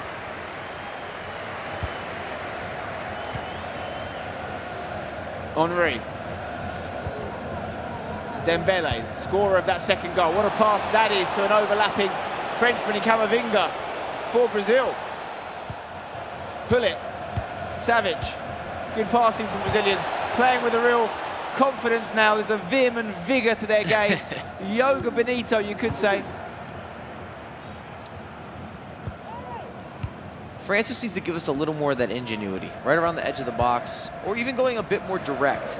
Sometimes it's a mix and match of that being the most elite of the combinations, where you've got the skills and you got the pretty portions of FIFA, but you've also got that route one, that knockdown, that whip in across, that put it into the mixer. It's where we need to see serious composure on display from the French. They can't rush those passes because the clock is against them, because it will come short. At this level, you have to do everything perfectly precise. And that ball, if it was onside, could have been all she wrote. I think it would have been finished. I expect a formation change. I think that France has got to start pushing some more bodies forward. Again, even if it's a disruptive play to just change or shift a little bit of the flow of the game. Because at some point here, Brazil's got to start sitting a little bit deeper, adding in some additional possession, looking for those maybe deep outlets where they can run into space. We just need that extra resourcefulness from France to make this a little more interesting. Again, one goal changes everything. We have seen leads fall apart rather quickly. We've also seen them expand rather quickly. Welcome to FIFA. But we just don't have Brazil feeling any pressure right now. No, it's true. They need to be taken out of their comfort zone because they are looking comfortable right now. And that's going to take some doing from the French if they're going to get back in this with just 30 minutes of FIFA left, as they switch it over to Zaha on this right side. Still Zaha. They won't cross it, Mike. The run's not been done, so Savage isn't in there anyway. It's good defense. In fact, is Savage even on the pitch for the French anymore? I don't think he is. I think he's been taken off for Lloris.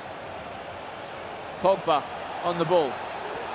They don't need to attack. They're not in a rush. They've earned the right to just stall things here, the Brazilians. But Pogba's fancy footwork almost makes something. You just see the difference from a Pogba as a winger versus a Dembele. A bigger body, can hold it up a little bit. Again, powerful, been upgraded, has the skills, has the weak foot, has some of that versatility. It's a different body type, a different look, different movement. Mbappe, what a time this would be to claw one back for the French. Davies in the box. Can he pick someone out? Milinkovic Savage there again. What a game he's having for Brazil.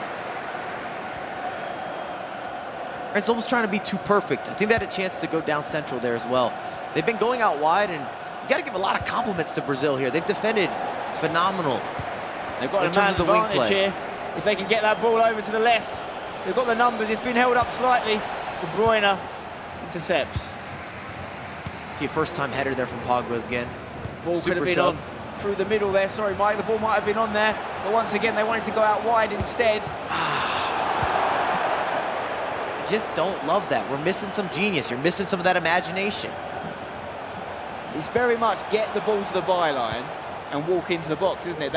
It's been effective for them in previous matches, but I think Brazil have got the antidote for it. They've got numbers here once again if they can switch it. They've been too reliant on the wing play. Great ball. The run was ready. Pogba's in there.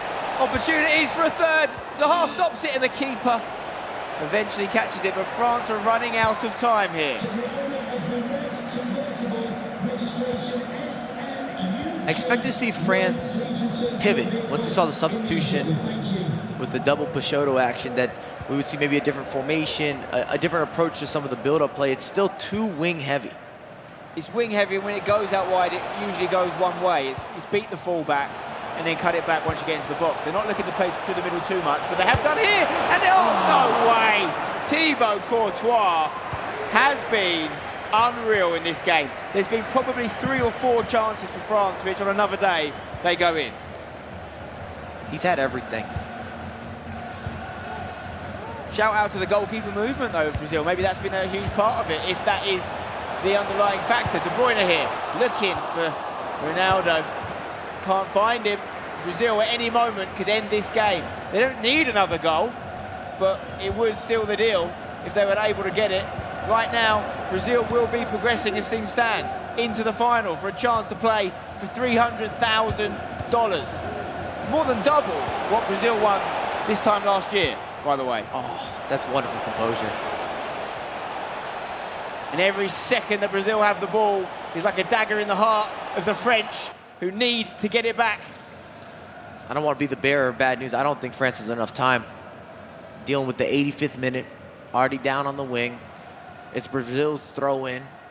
They've shown a certain level of comfort, confidence. Some of those outlet passes, they're not getting overwhelmed by the press, and some of that's because they have 2 goals.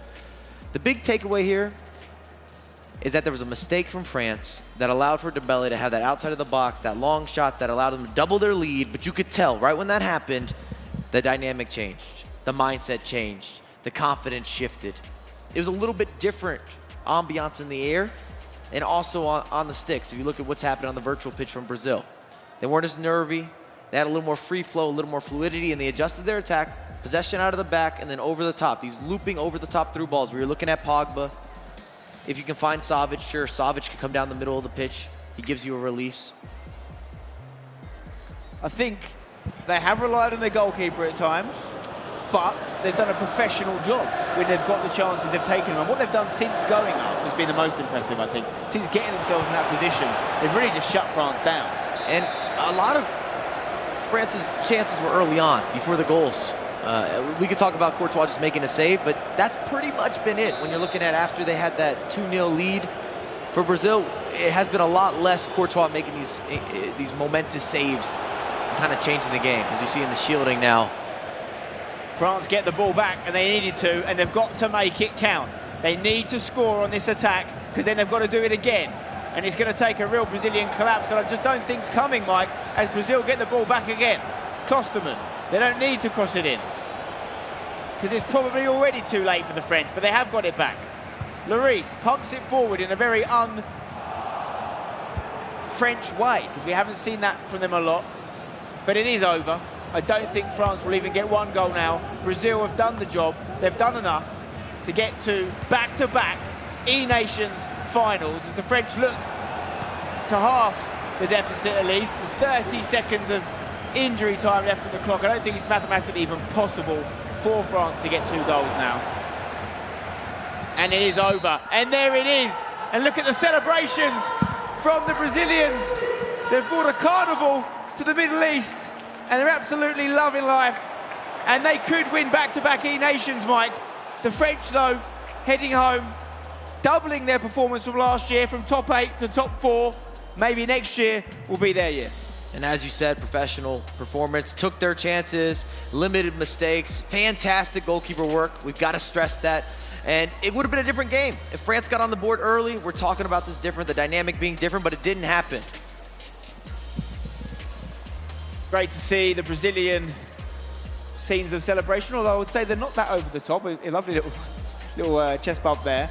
But I think they're winners, aren't they, Mike? They've done this so many times before. They know exactly what's required of them. I don't think you'll really see the celebration until they win the whole thing. There's a certain expectation, and also PHC and Resende, we saw them in action at the E Club. They probably felt as if they should have done better. This is their second chance. Very few teams get an opportunity at a second go with almost an identical roster. We just added Palonetto to the bench. Yeah, it has been a consummate performance from the Brazilian squad, and commiserations, of course, to the French, who've had a fantastic tournament. They can leave with their heads held high, done their country proud. A narrow defeat to the world #1 ranked team in Brazil, who aren't finished yet. The Netherlands await them. What a game of FIFA that is going to be. And our friend and yours, Richard Buckley, is in the Brazilian booth now for a quick chat.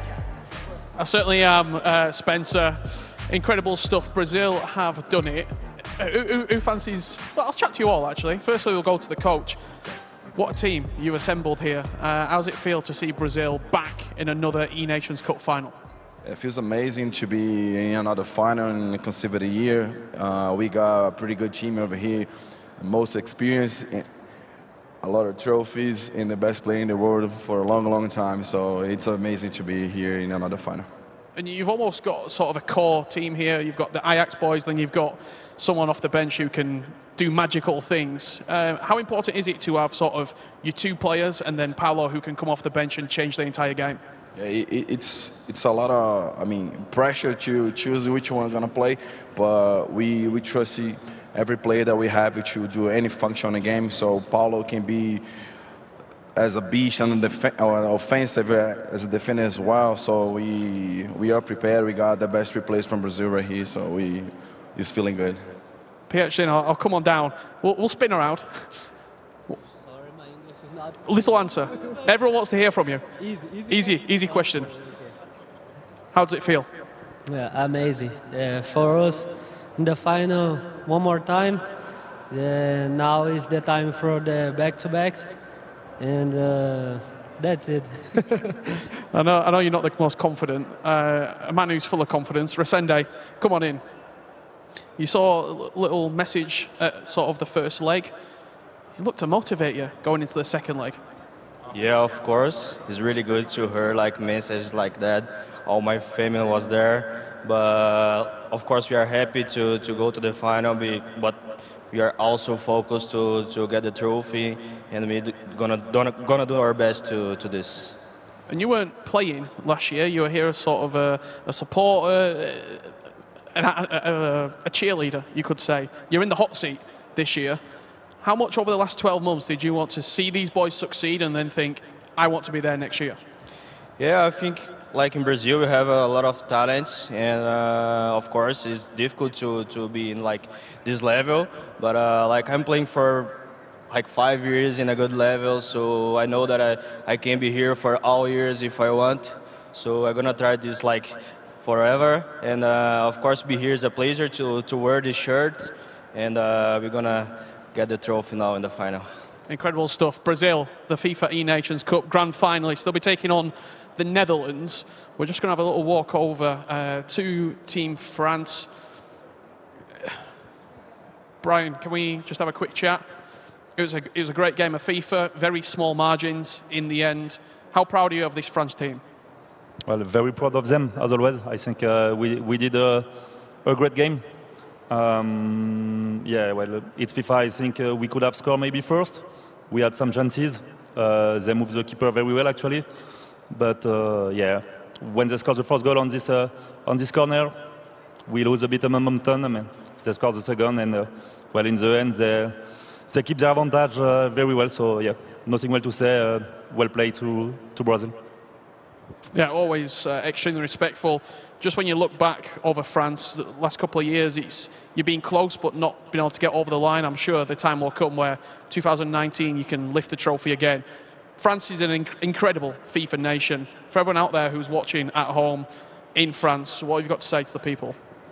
No, thank you to all the people who support us. It's actually a bit hard to speak because we are very sad, but yeah, thanks to all to the support, and sorry to disappointed you. Of course, we will try our best to come back even stronger.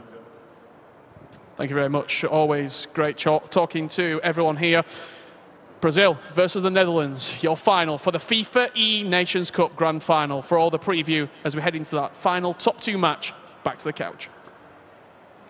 Thank you, Richard. Yeah, I mean, I think he summed it up brilliantly there. For me, man of the match in that match was Courtois. My question to you, Mike, when it's happening time and time again, he keeps making saves. How much of that is, oh, great, Courtois, what a goalkeeper, and how much of it is actually, no, the Brazilians have used him expertly?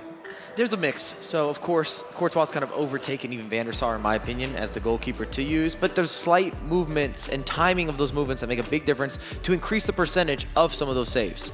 If you're at home, I'm telling you, you're conceding the majority of those goals. There's a lot happening there, and these minor details or small details always make a big difference at the competitive level. And let's not forget about the selection of the goalkeepers themselves. You know, we have had a draft selection process in this tournament. Every choice is huge. But as we look on to an epic final that awaits us, Netherlands versus Brazil. I know you're going to head back to the sofa in a minute, but quickly, who do you fancy for the final? I think Brazil's got to carry that momentum. And when you look at Netherlands, I think it's a lot of what's Levy going to do here. He's one of the best 2v2 players we've seen, maybe all time if you look at some of his results. But we'll have time to preview it. I think Brazil's going to take the final on a repeat. I put that on paper to start off this competition. We're sticking to it. Interesting, interesting. I'm actually going to go the other way. I fancy the Netherlands. I think it could be their time. I think it could be their coming-of-age moment in the FIFA scene. They've been fantastic. Rachel, I can't wait to hear what you think. And Mike's coming over now, don't worry.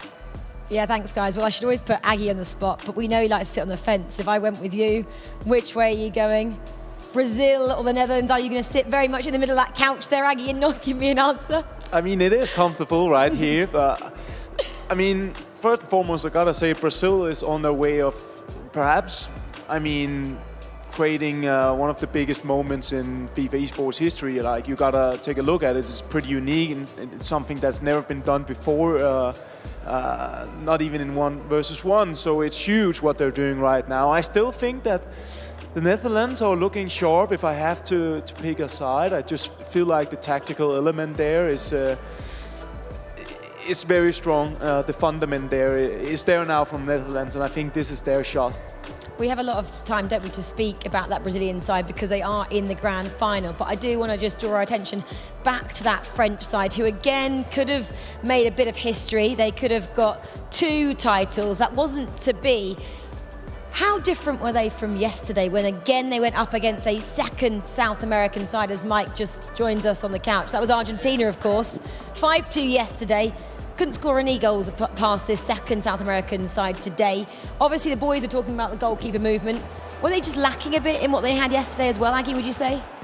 I think they basically just played against a better side. I mean, Brazil was defending very, very well, and the casters has been speaking about the goalkeeper movements, and Brazil was really, really strong in the defense, and also they had the margins that you need to win because France were actually playing a really, really good match in terms of asking questions to Brazil's defense.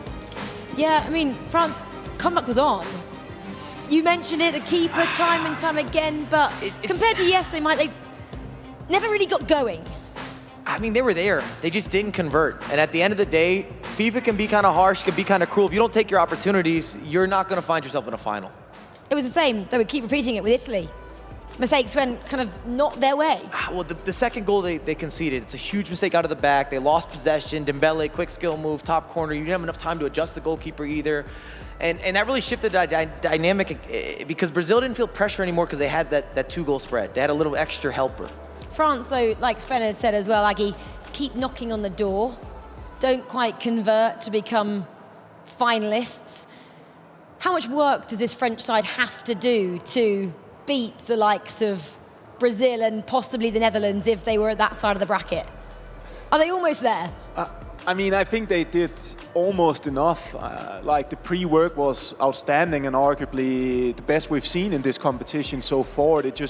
Sometimes you just have these moments where you can't really find that goal. And if France would have scored first, as Brian said, maybe the game would have been different. So when you come to these stages, it's such tiny margins, and you can always look at the small things and say, I could have done this, I should have done this, but I think they almost did perfectly, really.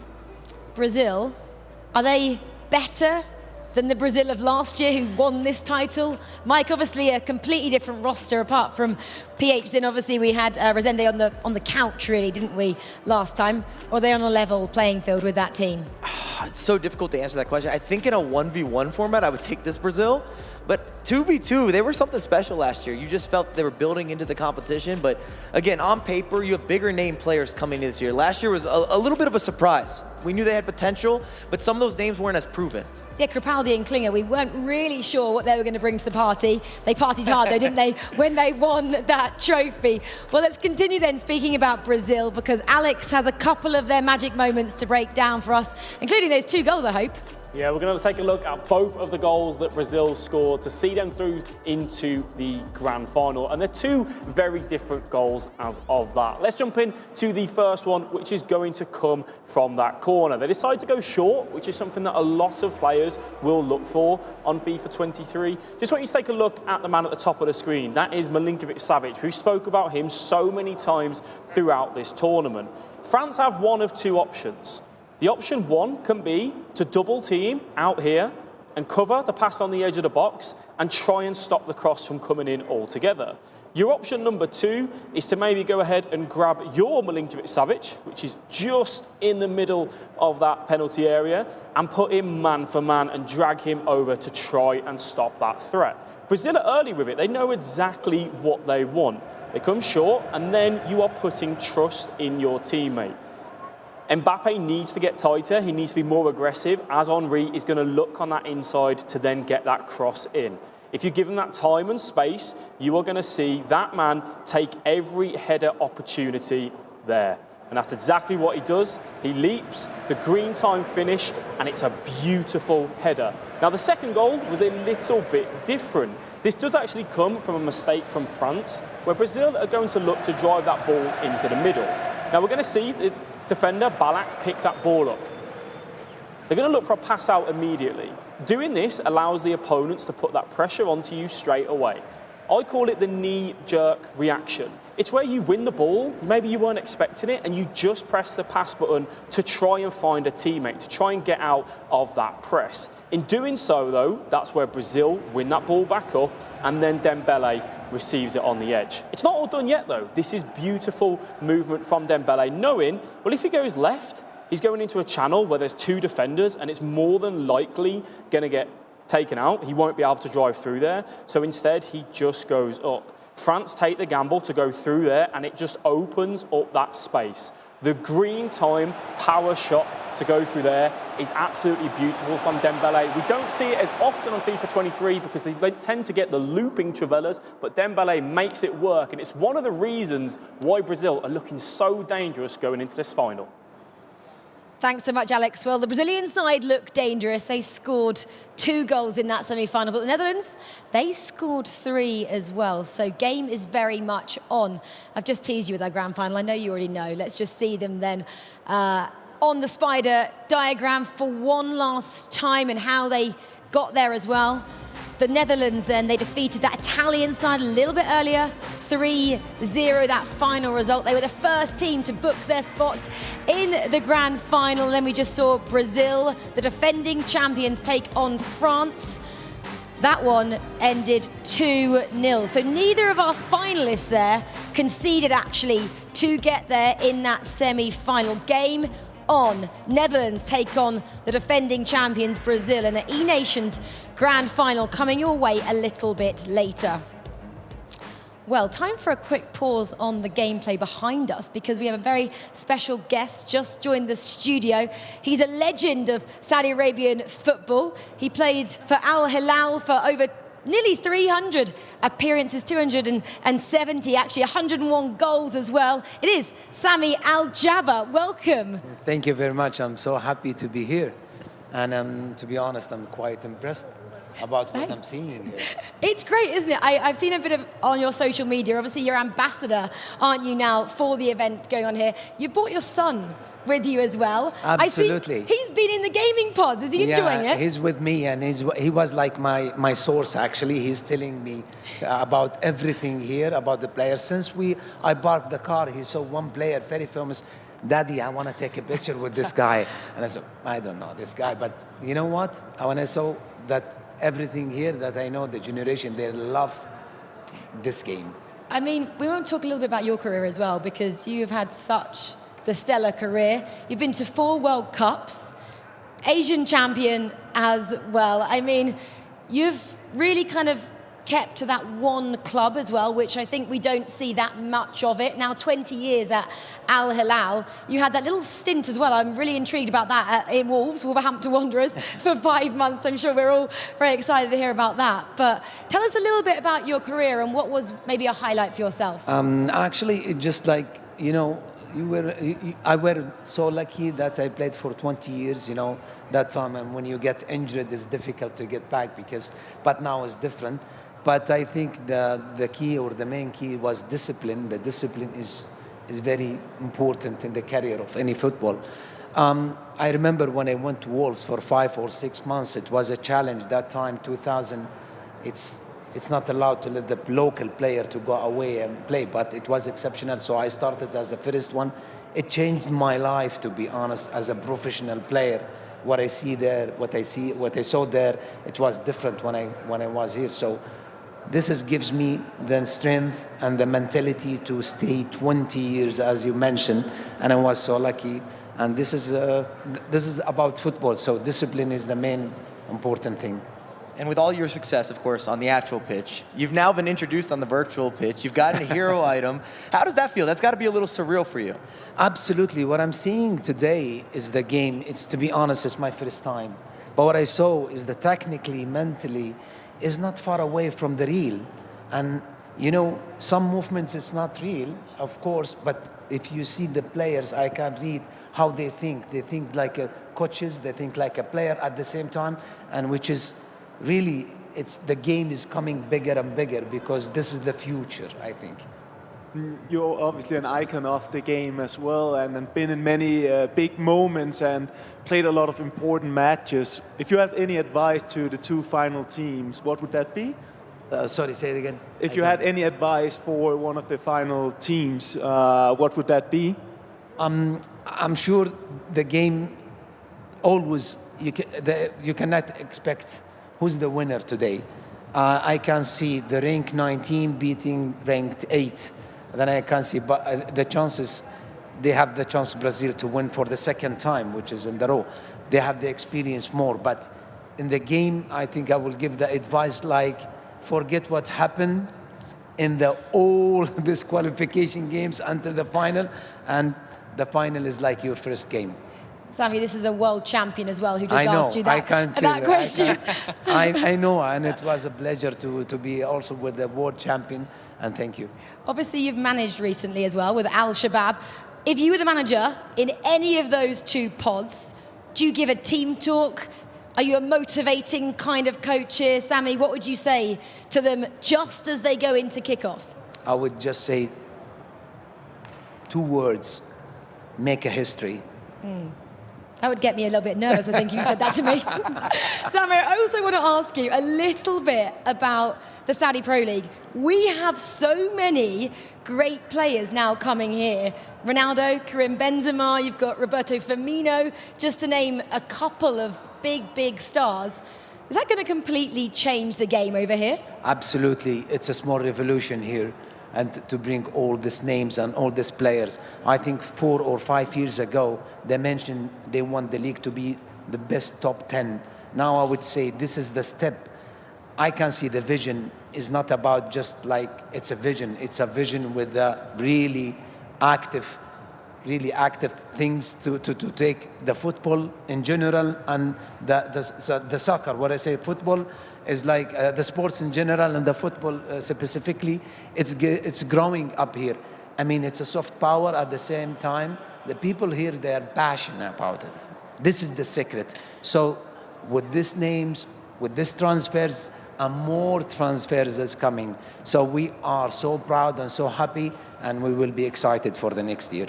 Koulibaly, of course, is going to your former club as well. Are you excited for him to go there? Yeah. You've got a lot of great names, haven't you? Yeah. Sorry, say. I said Koulibaly is going also as well. Koulibaly, Ruben Neves, and Savic now. Massive. Mitrovic, I think, in the way from. Potentially. I would watch that. I'm happy if Mitrovic makes a move. Yeah, there is so big names is coming, but I would say that until now, so far, the transfers is like big transfers. The A-class. So I think everyone is waiting for the next year season. And Sami, one final question as well. No Saudi Arabia in the final here, but one of your own, Abu Maka, qualified for all 3. He goes again next week. Are you going to come back and back him to the title here? Absolutely. I'm so proud of them. Saad al-Dosri as well. He was a champion as well. We have great players. They are unlucky this tournament, but I'm sure Abu Makka, he will do his best, and we will all support him, and we are all to be there to support him, and on the whole country. And your son, is he going to be a FIFA player in the future as well, possibly? As a football player, but he's playing game today. He's both. If he doesn't succeed on the real pitch, bring him in here. Yeah, absolutely. It's fine. We'll keep him. We'll have him as one of our own. Well, Sammy, thank you so much for joining us on the couch here. I'm going to put you under pressure one final time. Who's winning this one? The Netherlands or Brazil? I was expecting the Netherlands after the game of Italy. I was saying Italy, but when Netherlands win, I said Brazil. I think Brazil, they will do it again. Mike, I'm putting you on the spot as You well. already know I'm going with Brazil. We actually talked about it. He's just before we went copying up there. Sammy here. Oh, okay. Aggie? Well, then I'm going to go against the wave here and say Netherlands. The Netherlands. Oh, and I'm going to sit on the fence because I'm the host and I can't give an opinion.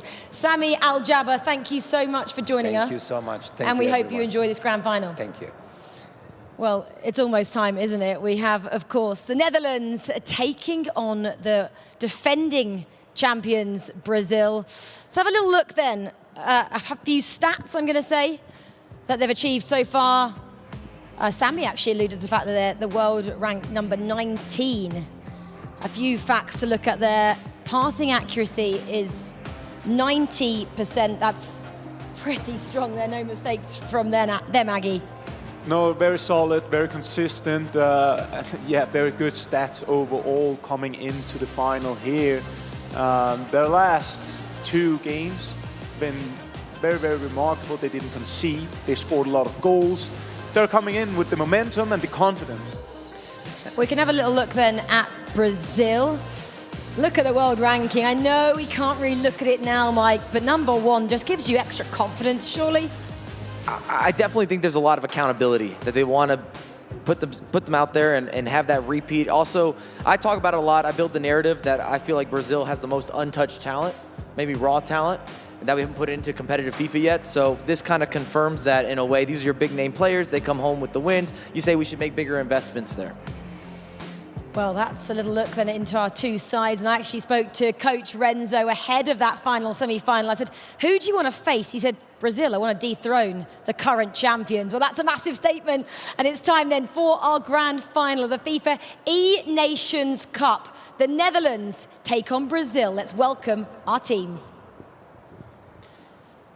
Yes, this is it. The $300,000 game is here. Please join me in welcoming our first final team. It is, of course, the Netherlands.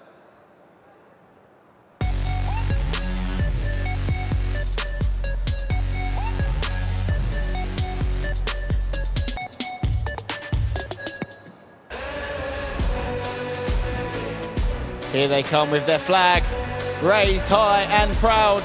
19th in the world, but arguably the strongest, if not one of the strongest displays we've seen so far at the FIFAe Nations from the Netherlands. Last year they finished top 16.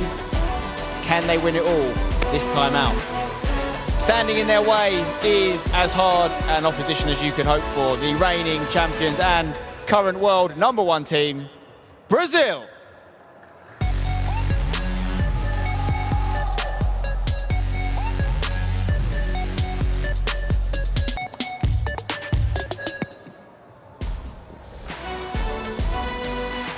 Here they come there, of course, with their flag as well, waving. Can they go back to back? No one's ever won 2 FIFAe Nations trophies, and they're only 1 game away from doing just that. Welcome to the stage, gentlemen. Now, guys, if you'd please all join me in being upstanding for the national anthems of Netherlands and Brazil.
Fantastic stuff. Brilliant to hear both national anthems. Levy, when you hear that anthem, it means you've got to the final. How does it feel? Yeah, insane, to be honest. Before this tournament, we obviously wanted to win it. And to win it, that's easy to say, but you need to reach the final. And that's what we did. You did indeed. And Manu, you're going up against the world champions. How big a moment would this be for your career if you were to win this? Yeah, of course, everyone who starts playing FIFA and starts getting into any sport wants to be a world champion. So, yeah, let's try to fulfill our dream now, and yeah, let's give it all this game. One game away from being E-Nations champions, but Brazil stand in their way. Always such a great national anthem that gets people going. How do you feel after hearing that? It's very good to hear that. Like, we are very excited to play the final. We hope that we can make our objective to be back-to-back champions. And if you were to do that and win back-to-back E-Nations trophies, would that really make you the best nation in FIFA? Yeah, I think so. Never a nation won back-to-back E-Nations Cup. So, yeah, this would make us the best one. But I already think that we are the best one. Okay, well, whatever happens, history will be made here in just a few minutes' time. Before we get underway, we need to do the coin toss. We have head referee James with us from FIFA. We have a blue side of the coin and a purple side of the coin. Which country is which side? Blue is Netherlands, purple is Brazil. Okay, take it away, please, James. Blue side means Netherlands are going to be the home side in the second leg. Brazil, you'll be home for the first leg. It's time for kickoff. So let's hand things over to Brandon Smith and Richard Buckley. Thank you very much, Spencer. Yes, what a journey this was, dating back to winter last year, where 82 nations from all around the world kicked off in this FIFA E-Nations journey. Now only 2 remain, Richard. One that's never been this far in an E-Nations Cup. And on the other side, back-to-back champions. I mean, it could happen. The fact that Brazil are even here has to be an achievement in its own. It's an incredible feat, especially when you look at the change around. It's not the same 3 players who made it last year and the same 3 players who did it this year. PH Zane, he's the captain of the team and everything's evolved around him. Crepaldi and Barreto out, Paulo Neto and Resende in. It's an incredible feat that that man on your screen is still in this team, still the captain and leading this nation forward. And a fascinating conversation as well that you had with Resende just then, Richard, about last year he was, you're right, he was more of a cheerleader, wasn't he? On the side of things. He's had to up his game, he's had to reinvent himself in terms of how he's playing FIFA 23, and he's fit back in this team, and at the moment he's kept Paulo Neto out of it. I think what you've got with Paulo Neto, you've got that genuine magic off the bench, where you can come in and just completely turn everything around. If you need a goal, if you're chasing a game, you put Paulo Neto in and he is a spark. When you look at this roster, we've already seen what Manu Bachar can do off of the bench. Against Morocco, it was 0-0 in the first leg. The second leg, they take a 5-0 victory. Manu Bachar was the catalyst for that. And if we're being brutally honest, Richard, we have to look at this Netherlands side and look how different it is from the year of FIFA 19, where, of course, Danny Hakkeberg and Bob were playing. They're 2 fantastic players in that time of the year. But this is a tournament that's just always caught the Dutch nation sleeping, and it felt like when you saw this team on paper, you saw the quality of those three players. You've got European champions, Dutch champions, E-World Cup grand finalists. You felt like this was the year that they were going to go far, and they have gone far. I'll be completely honest, when we saw this roster on paper, when we started to see this team take shape, we all thought it would be Emre Yilmaz +1. E-Champions League winner, arguably the best player in the world this year. We thought it would be Emre Yilmaz +1. Now we have Levi David, who is the captain of this. He is the player that is in there doing the business. And I'm really excited to see how the Netherlands can overturn this brilliant, brilliant Brazil side.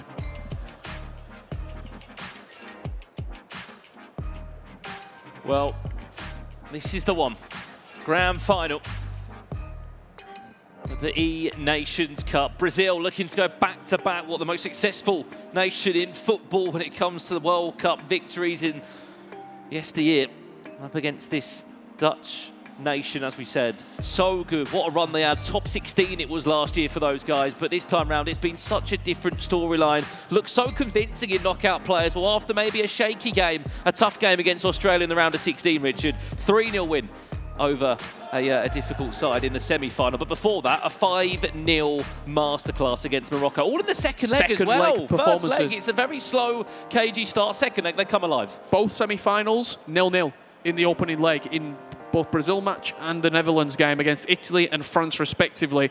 Don't expect there to be a flurry of goals in the first leg. I can guarantee you in the second leg, things will come alive. Well, you only need to look to last year's final, Richard, wasn't it? Brazil against Poland, yep. That was a nervy ending. Went into extra time, didn't we, in the end? And it was Cristiano Ronaldo that scored the winner. 2-1. A moment of magic, wasn't it? And you saw just what it meant to those Brazilian players. You can't imagine what it means to them if they were to do it 2 years in a row. Shout out Ajax as well. 3 out of the 6 players represented Ajax at some point this season. Levy, whether it's with the Eredivisie, them two, Resende and PH Zane have been all Ajax all year round. Well, we've got you guys involved in the conversation to get your predictions. How about this one, Richard? 57% of the general public watching this now believe that Brazil are going to take the advantage. It's a very close poll between the two. I mean, you can understand why. It's a very tightly contested game. We are going to load into this one now. Remember, biggest ever FIFAe Nations Cup final this is. $1 million prize pool. Winner gets $300,000. And I think you're right. You know, you said Emre Yilmaz would be that captain, the team you thought. But if we look at 2v2 winners, Richard, Levy has had so much success in 2v2 FIFA. EA Sports Cup winner this year. Top 4 in an E-Club 2 years in a row. Yep.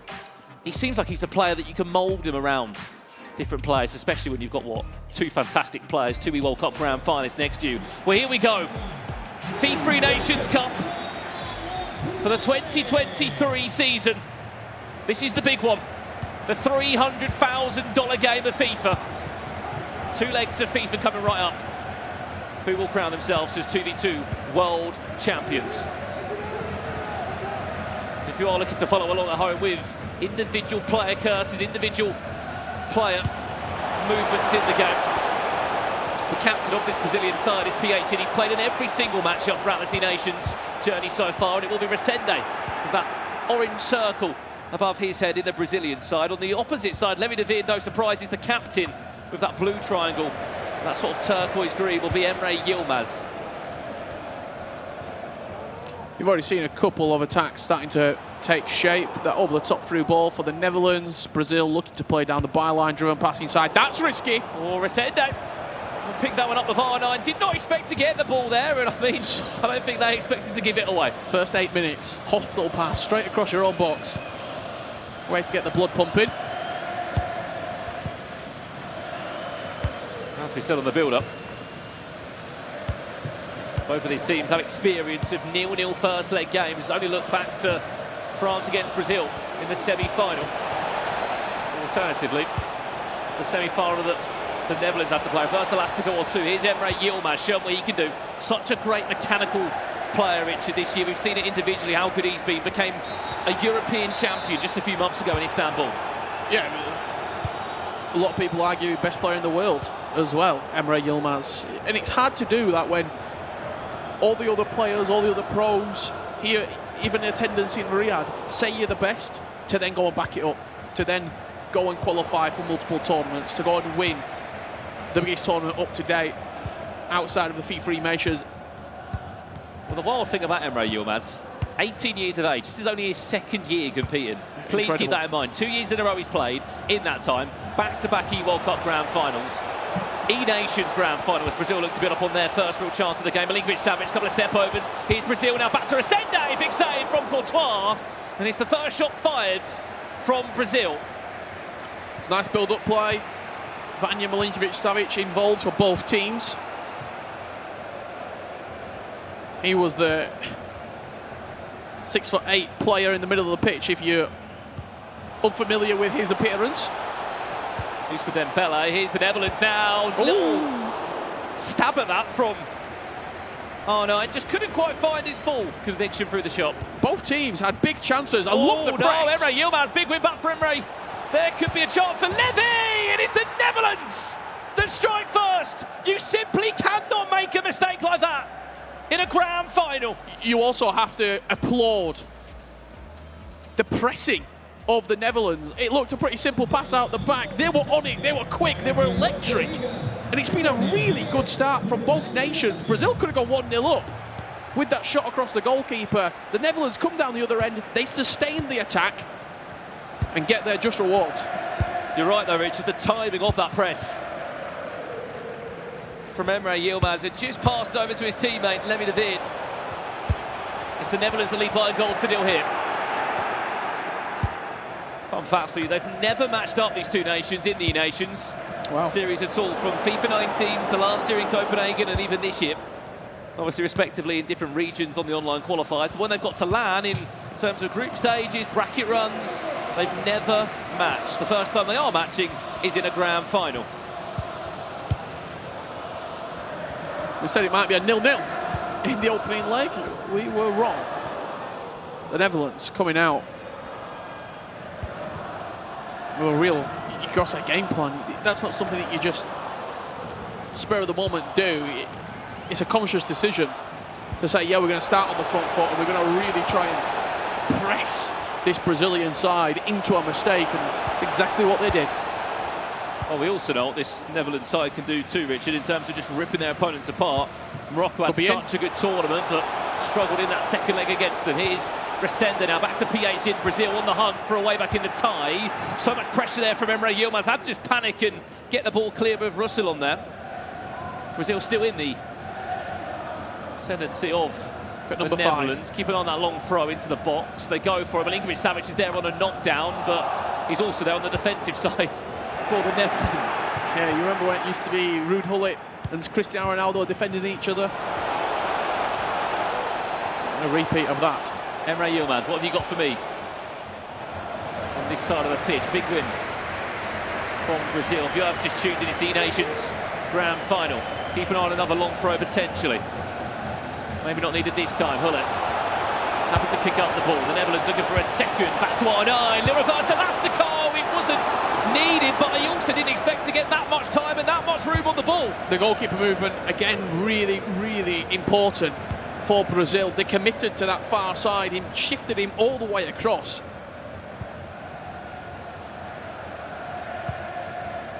Camavinga keeping on his run. Pickpockets. Russell with a couple of step overs. It's nice. Still patient is PH in all that superb. Milinkovic-Savic will twist, will turn. Oh no! Ousmane Dembele will not want to see that one again. Huge, huge opportunity missed. I love the pass from the corner right onto the edge of the box, onto the D. It just opens and splits open that defence. You then knock it into your striker, you knock it into your attacking players that you expect to hit the back of the net. So once in a blue moon. Miss from Ousmane Dembele. Well, they worked it so nicely, didn't they? Potentially last chance of the first half it.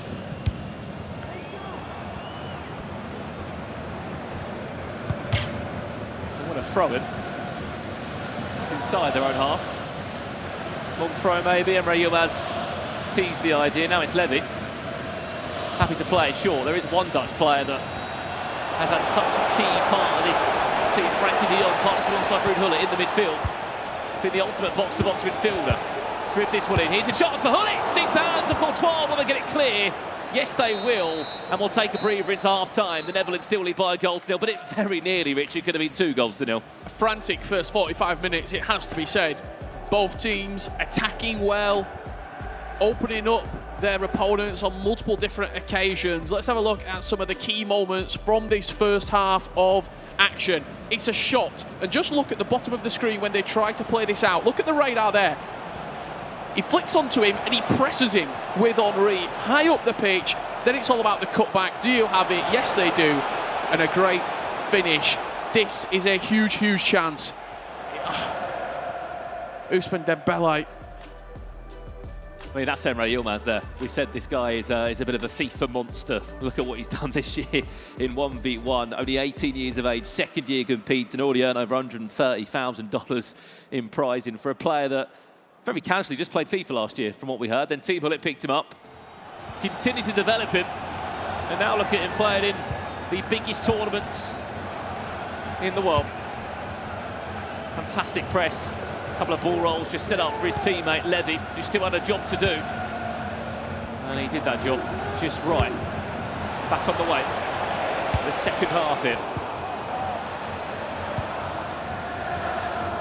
And if you're up here following the nations throughout the group stage and the knockout, should be very familiar. There are a couple of differences in the teams. There was a draft process that was followed for this tournament. Here's the Netherlands for a second. Wilfried Zaha gets that one clear. But back to the point, any of these nations were allowed to choose 3 guaranteed players in their team. Expect them to be R9 Mbappe and +1. For the Netherlands, they went for Ruud Gullit, of course they did. And there was another Dutch player on the side of Brazil, Virgil van Dijk, who's had to play his part along that back line. Speaking of someone who has been superb, Wilfried Zaha, shapeshifter, has offered so much on that right-hand side. Yeah, he's one of those players that's just so versatile. He can play numerous different positions, from right back, right wing back, all the way up to a attacking right-sided midfielder.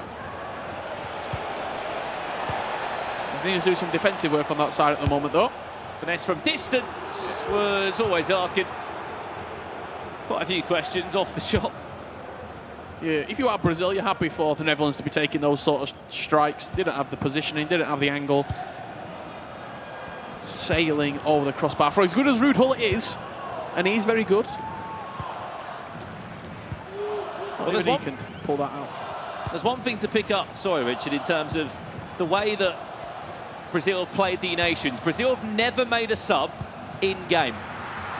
They've only made a sub in between fixtures in the group stages. They've never made a sub in between the legs in knockout play. I know they're only 1-0 down. I know I'm building a picture early doors here. It just doesn't seem like it's part of their plans, if ever. They've also got a very specific type of sub.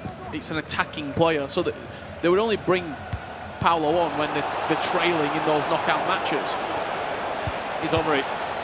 Levy, step overs for a second! Well, how about that? 2-0, the Netherlands lead. It could be required here. 2-0 down. Both coaches using that device and getting in there with their players. The Brazil need a huge, huge turnaround. The Brazilians, should I say, need a huge turnaround in this matchup.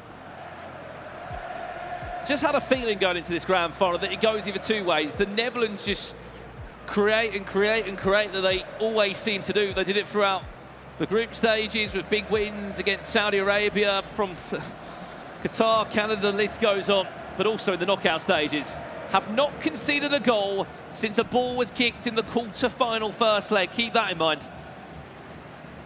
Yes, they create, but also defensively so sound. And those two on your screen looked locked in, Levy and Emre. There's been no reason, I'm going to go back to it when we're talking about Paulo Neto, there's been no reason to, because a lot of those games have been quite tight, they've been quite cagey, and then they've pulled away. You're not bringing Paulo Neto on to see out a 1-0 lead or a 2-0 lead. You're bringing him on when you've got 10 minutes left to go and you're chasing a game. Well, there was only one team in the E-Nations that beat Brazil on both occasions of meeting them, and it was Singapore, believe it or not. They had a great tournament, still made it into the knockout stages for the first time in their history. No other team has been able to beat Brazil. A couple of questions were asked, a couple of draws here or there in the group stages. But it's all to do now. Here's Resende. Finds Klosterman. PH in, trying to get creative from the edge of the box with the Brazilian Neymar. They're in a dangerous position now, the Netherlands. Keep an eye on the run. The Levy is making it. It's Emre Yilmaz driving forward to Mbappe. Is it a third? Not yet. Possession still in the hands, though. You just saw that pace of Mbappe as well. He breezed past him on the byline, got into the box. If they keep creating like this, if they keep getting those byline runs, this could be 3 or 4.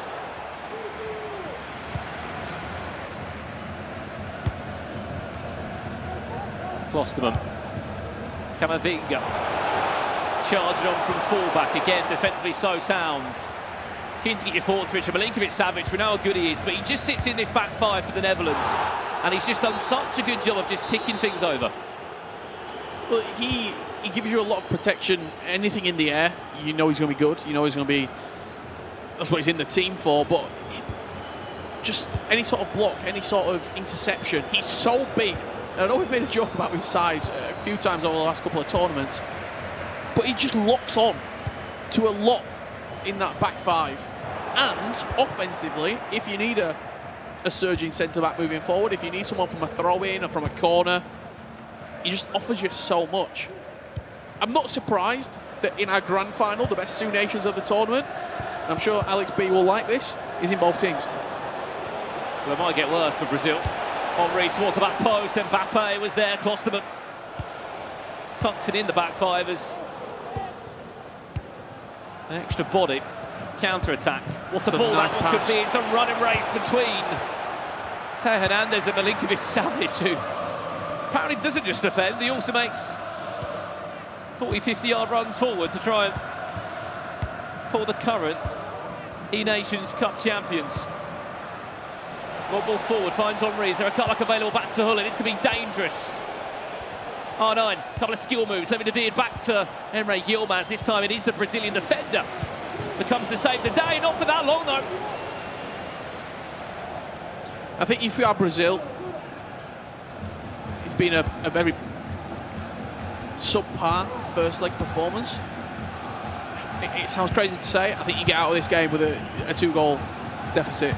You go into the second leg knowing, okay, we know what we need to do. We need to put the front foot in the ascendancy. We need to put the foot on the accelerator. We need to start pressing more, just be a little bit more offensively minded, which we know they can do. But this has been a great performance from the Netherlands. Last chance of the first leg. Can't go back. They did go back. Full time here. What a performance from the Dutch duo, Emre Yilmaz and Levi de Veer, as he just jumps off to go and get a quick drinks break. So in control, so creative with their chances, and just overall, what a leg of FIFA. There's really not a lot that Lorenzo can be saying now, to be completely honest. He just has to be over the moon. If that is the game plan, they've executed it to perfection. It has to be said. For the Brazilian side, Paulo Neto could be an answer to unlock this puzzle. They just need to be a little bit more proactive in the final third. It's going to be a real tough game for them to turn this around. Absolutely. Well, as we said, like, on the build-up to this one, they've never had a change mid-game. First of all, Brazil have never made a change mid-game. Yes, they changed in between the group stage, but Paulo Neto hasn't featured at all in the knockouts. I want to bring the couch into this conversation. I'm sure there's a few extra opinions there. I mean, I'll throw it to Mike LaBelle first and foremost. Is it time for a change for a side that just doesn't make changes? I've got a bias because I just rate Paulo Neto so much. I'd like to see him in action. I think that he's also on the team as that offensive outlet or a potential shift. He's known for being able to create chances, score a bunch of goals. Maybe this is his time to give him a chance to be a hero. He's also one of Renzo's as well, so possibly knows how Renzo's squad plays. So could he be a little bit of an advantage for that Brazilian side, having trained a lot with Renzo, knowing how Renzo thinks and how he's told his players to play. Yeah, for sure. I think as well, though, when you're thinking about these tactical substitutions and who wants to come in, Renzo and both coaches will be thinking about that. When you haven't brought Paolo Neto on, though, you're kind of saying, if we're going to make that decision now, he's got 90 minutes to click with his teammate, which when you've not been in that position so far, it's now the biggest stage of this tournament. It's a big ask to say, come on, come in, come and do the job. But as just a counterpoint, I would prefer, if I was Paolo Neto, to have a whole game to work with as opposed to coming in for the last 45 minutes, let's say, or extra time, or the last 20, whatever that looks like. Do you go ahead and make that decision now, though, when you know that PHC and Resende have been so good so far in this tournament? It's tough. It's kind of like we say it worked out fantastic if it happens, and if it didn't, we're always going to have questions, what could have been. But I do think Paolo Neto is suited well for a comeback because he's known as one of those offensive threats. Well, we can see the goals from that first leg then. They're just, we can just have a quick look at those. Obviously, we got one early for the Netherlands, and then we got a second as well, Aggie. Yeah, I mean, the first goal was actually a mistake in the build-up from Brazil. We haven't seen this before, and maybe it's the pressure from the Netherlands, and there we have it. Actually a very nice goal there from the Netherlands, just working their way into the box, and then a signature step over almost, and just, yeah, slotting it into the net. And I think it's been deserved, and I agree that it's a very, very risky move to sub him in, but you can come to a stage where you just need to try to do something else. I don't want to be the coach. I'm just going to throw that out there. It's easy for us to sit on the couch and talk about the wish this could or would or should or maybe or scenario or hypothetical. You get the idea. Either way, you see Netherlands is dialed.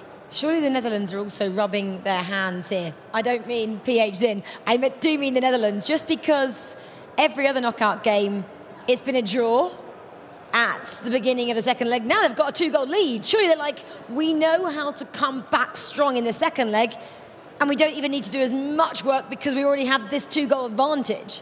Well, I was also going to say, on screen, you saw Paolo Neto's in the main seat, so I think he is coming on. And maybe another reason that I have a little bit of bias is that Paolo Neto's a proven winner. He's won EMLS 4 separate occasions here. He's been able to get the job done. He almost had a chance to go on a three-peat this year. He looked good last year. And when you've touched the trophy, you've lifted the trophy, you've had all the eyes on you, and you've been able to convert, I think there's a little bit to say about that pedigree. And we also know that Resende is very good from that back bench in terms of encouragement. He did it last year as well for that Brazilian side that went on to lift the title here. But we do have Paolo Neto there with the light illuminating his face. He's jumped in to this Brazilian side. So game on, 2-0 as it stands for the Netherlands over Brazil as we go into this second leg. The Brazilians have to fight back quickly, boys. Over to you guys, Brandon and Richard. Thank you very much. Yeah, I mean, look, we teased the change and it's happened. I don't know if I feel sorry for Paolo Neto. You're being brought into a $300,000 game of FIFA. You're 2-0 down.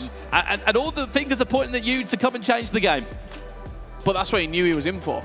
Like, you're not bringing him in to defend a lead. I said it in the game. You're bringing him in to change the game in a moment. You're bringing him in to produce a moment of magic in this matchup, and that's what he's got to do now. I don't think it came as a surprise, really. I mean, you're trailing 2-0. You've got a player of Paolo Neto's attacking quality on the bench.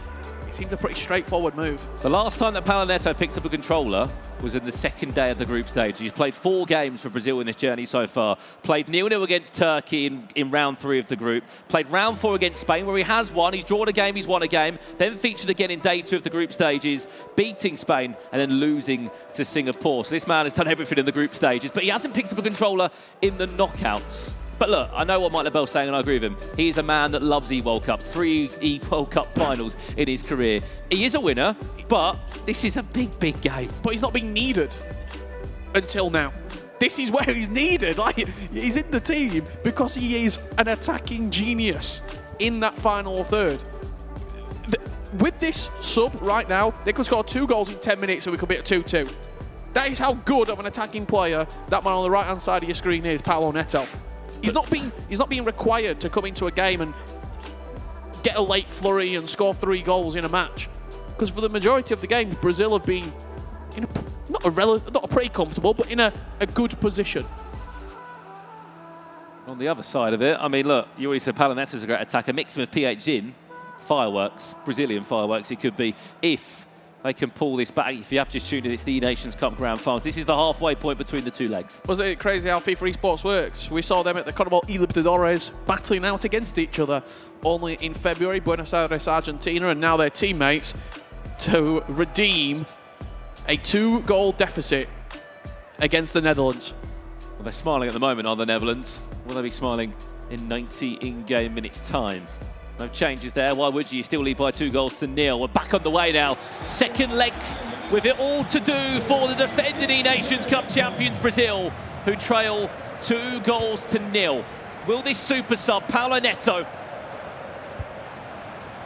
just give them a breath of fresh air? The Netherlands kicking from left to right. Levi David with that red triangle above his player's head. The orange circle will be controlled by Emre Yilmaz. On the opposite side, PH captain, played every game for Brazil in the E-Nations Cup. That dark blue triangle. And the newest man in town, picking up a controller for the first time in a few days. Paulo Neto, long ball into the box. It's not great, but it nearly worked. You already see Paulo Neto, he picked up the ball there, and instead of playing the simple ball down the line, he tried a fierce driven pass right into the heart of the pitch. It's Zaha. Paulo Neto getting his first taste on the ball. Expect that creativity from him that, of course, didn't work out on that occasion, but fortunately, Brazil do keep possession.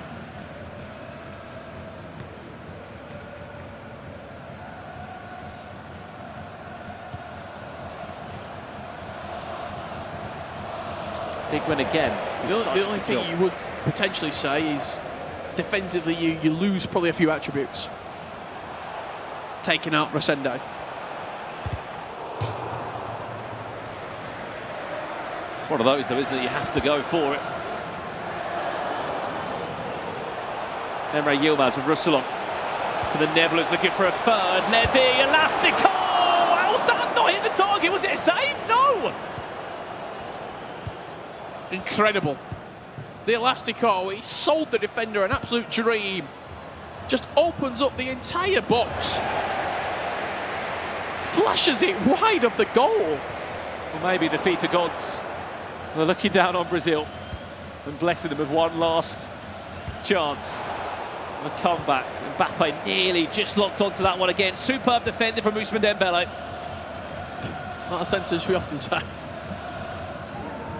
Well, he nearly scored a goal, didn't he, in the first game? Ousmane Dembele was part of the 8-player draft in this Brazilian side since the group stages onwards. Every question asked of Milinkovic-Savic, he has answered with an exclamation mark. Brazil still knocking on the door. He's their way through this Netherlands side again. Big tackle again at the back, this time Teo Hernandez. Good tackle. Not for that long though, PH in. He's back with Zaha. What can we see here? Milinkovic-Savic finds Henry, couple of step overs. Paulo Neto, this is your time to shine. Back to goal R9 in a battle with fellow icon Hullet.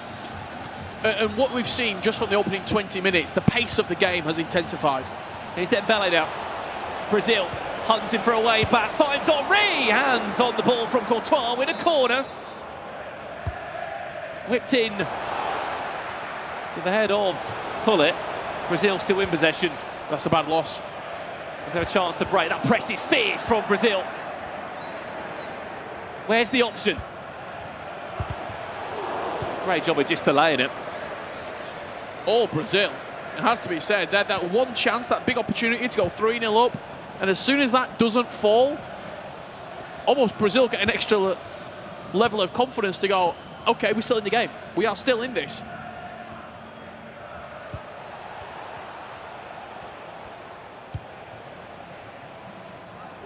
Not quite. Not the best. You see the intentions at least, as you're saying, Richard. 30 minutes into this game, it has been all Brazil. They've had to be a lot more aggressive so far. The Netherlands have weathered that storm. Emre Yilmaz there, taking all the time he wants to just left stick dribble that one. Maybe just an indication of the Netherlands trying to slow the pace of the game down. as well. They don't want to be playing at this frantic you attack, I attack style of FIFA. You're 2-0 up, you're in a great position. Well, Camavinga offside. It looked good for a second.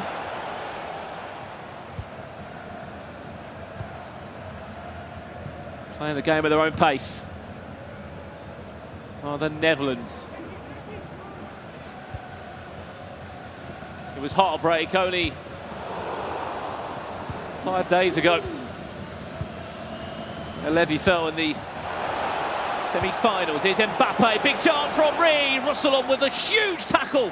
Emre Yilmaz, right place, right time. They're creating a lot more than they were in the first leg, though, Brazil. Lovely driven pass, opening up the majority of the box. It was fizzed across. And his first touch just couldn't quite set him away. Thierry Henry. Edging towards half-time. Still 2-0 they lead. Even with a Paulo Neto substitution for Resende.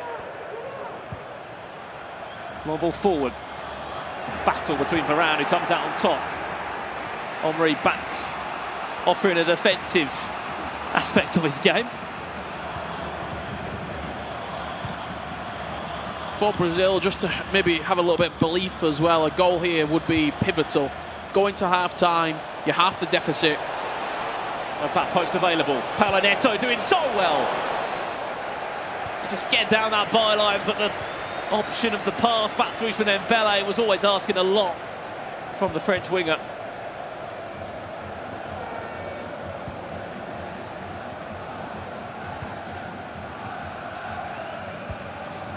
Last chance of the half. I don't even think there's going to be any urgency. They don't need to. They lead by 2-0, still Netherlands. An impressive first leg after so many 0-0s in the knockout stages here at the E-Nations. We didn't expect quite the start that we did see. Added time to come in. There was no added time to be needed on that occasion. Half-time, 45 minutes away of the Netherlands from an E-Nations Cup win. And isn't it crazy how we spoke so highly of Brazil in that opening 45 minutes, yet the biggest chance of the entire half went to the Netherlands. They had that cutback opportunity. He opened the space with the Elastico and somehow didn't hit the back of the net. Well, you mentioned that moment, Rich. Lots of pressure from Brazil, but the Netherlands had the best chance of the game. Again, just open it up out wide. You see the cutback in the box, just right there. R9, the Elastico is perfect. We say green it? I don't know, it's harsh. Can I fit in the post on the way through? Look, the smallest. I thought he saved it. The smallest of inches. Going to the back of the net. Well, a nation that unites over the sport of football. For those that are watching from Brazil now, they need your support. 2-0 down. It might be getting even worse if the Netherlands have got anything to do with it. Back to De Jong. Ball did stick to his feet for an extra second or two, but not enough. The goal changed his game completely, just to give a bit of doubt. Mbappe, is he round the right side? Is there one more pass? In the air! Militao crushing Brazilian hearts. A huge defensive interception then. Just a reset play. Regain possession. They left it late last year, did Brazil. Beating Poland with the last kick of the game, Cristiano Ronaldo. It's going to be dramatic scenes again if we are going to see a back-to-back E-Nations Cup champion. Keep an eye on R9's run, just offside. Ousmane Dembele does well. PH hit, sorry. Doing so well. Back to R9. Here's Paulo Neto trying to weave his way in and out. Defenders, big win. Paulo Neto again. Finds Dembele. PH in. It's defensively so good. Penalty! Wow. Penalty to Brazil. This could change the game. R9 with it. It's Paulo Neto, the super sub. Saved!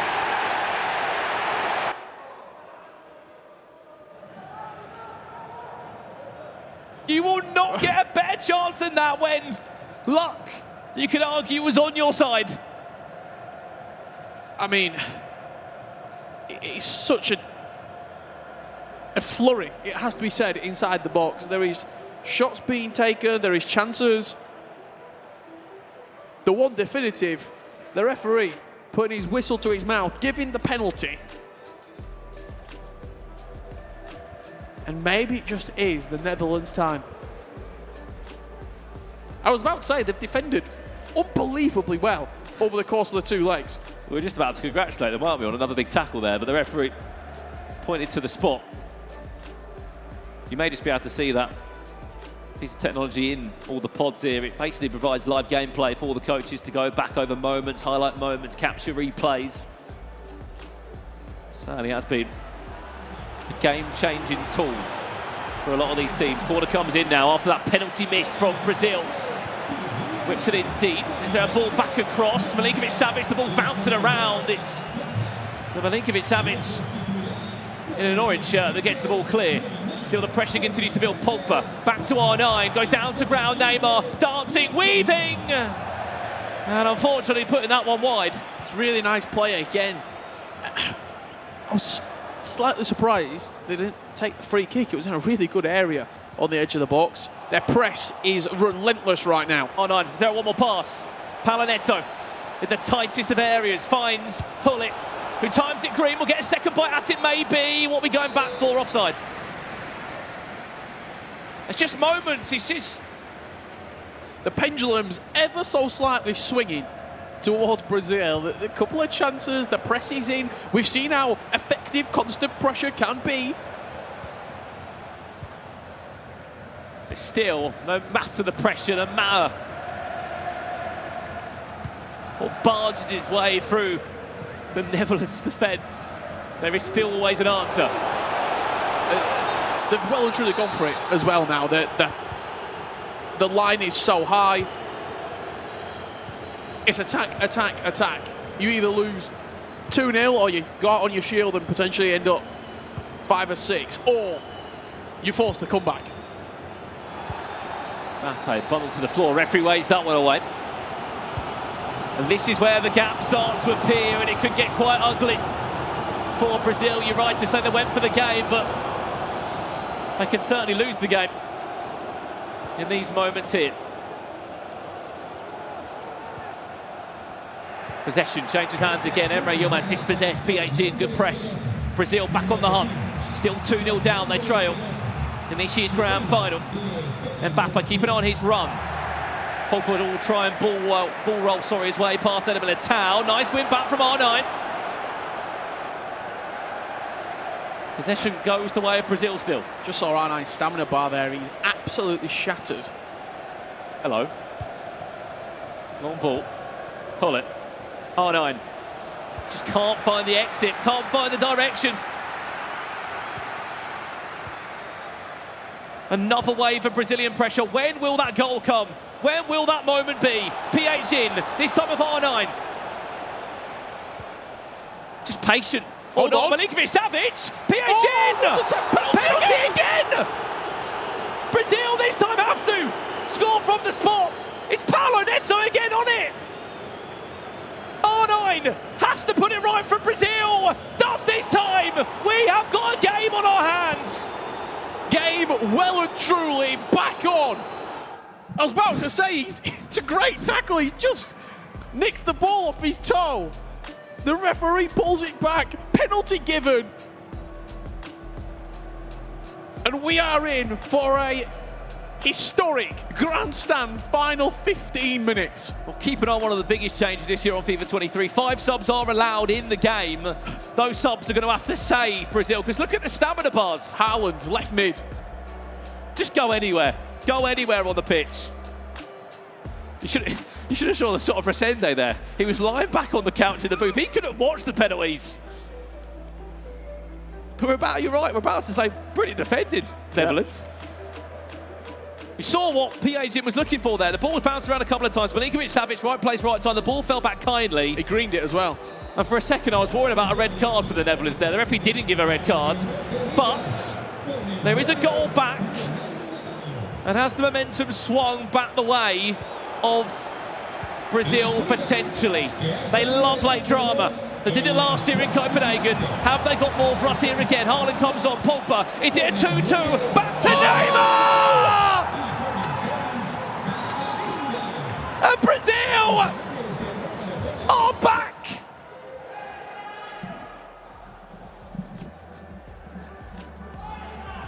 Unbelievable. You can't quite see it off screen, but they just pulled out the commentary box. Unbelievable. 6 minutes. The change is in. Oh my. Levy is out. Oh Manu my. Bashir. The first time in a long time that we have seen Levy David sit out of the match. He's played nearly every game. He has played every game. He has played every single game, Levy David. First time. He said he's got this captain role in the team. That's the first time he subbed himself out. Get the young guns in. Manu Bashir. And he... You so rarely sub the captain because they're the one in charge of the goalkeeper. They do the goalkeeper movement. Emre Yilmaz. And how's Manu Bashir feeling right now coming into this one? The one thing that I like about this change, they're teammates. So used to playing with each other. They're teammates outside this tournament. They didn't qualify for the E-Club World Cup, but they were in qualification together in the TG, the Team Bullet, obviously headquarters out in the Netherlands. They've got so many reps together in 2v2 FIFA. It's a sensible change, but they didn't expect to be in this scenario. Could be the story of substitutions. Paulo Neto comes in, second leg. 2-0 to 2-2. Now with 10 minutes left to go, Levy is replaced by Manu Bashir. If Brazil went on to win this in normal time, what a match it would be. Camavinga, the Netherlands, desperate to get back in front on this tie. Big save from Courtois. 7 minutes to be played. Milinkovic-Savic looking at the back post, just queuing up for a potential cross. Played short. We're looking for a loop ball into the box. Pull it. Power shots from there. That was Emre Yilmaz. That means the red cursor now will be Manu Bashir. Milinkovic-Savic back post. I think it was just offside. This becomes a very different game, but 2v2 FIFA with the introduction of substitutions in game. Paulo Neto has changed it. An attacking Brazilian side has pulled Brazilian hearts back into dreaming again. Last year champions in Copenhagen in extra time. Is it more extra time drama from the South American nation? Added time to follow. Last kick of the game. 2 minutes of added time, and they are in the half of the Netherlands. It's their big moment, maybe. What can we see here? The Netherlands, again, they win it back, but they give possession away. You know where this is going. Long throw. Where is he? You can just see him. There he is. Milinkovic-Savic, long ball. It misses him completely. Doesn't matter, though. Pull it. Last chance. Added time of 2 minutes. Extra time will be needed. We've got a free kick first.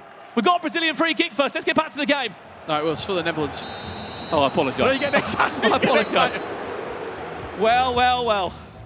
Extra time is needed in this year's E Nations Cup final. A tournament that always delivers the drama. And maybe that substitution was with extra time in hand as well, in mind for the last time the Netherlands. They did it against Australia.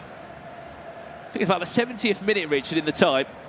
It was Manu that came in for Emre Yilmaz. Obviously, as we know, went on to penalties. Resende. What a substitution for Brazil. Getting amongst it. Paulo Neto and PHN have turned this game on its head.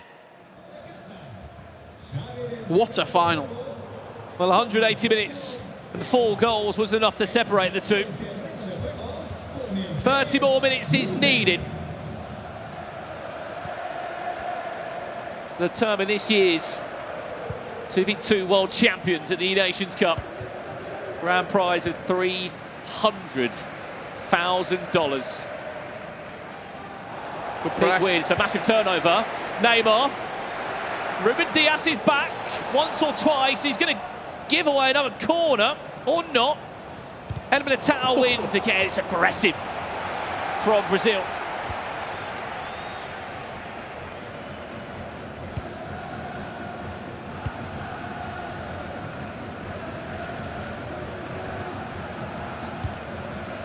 This first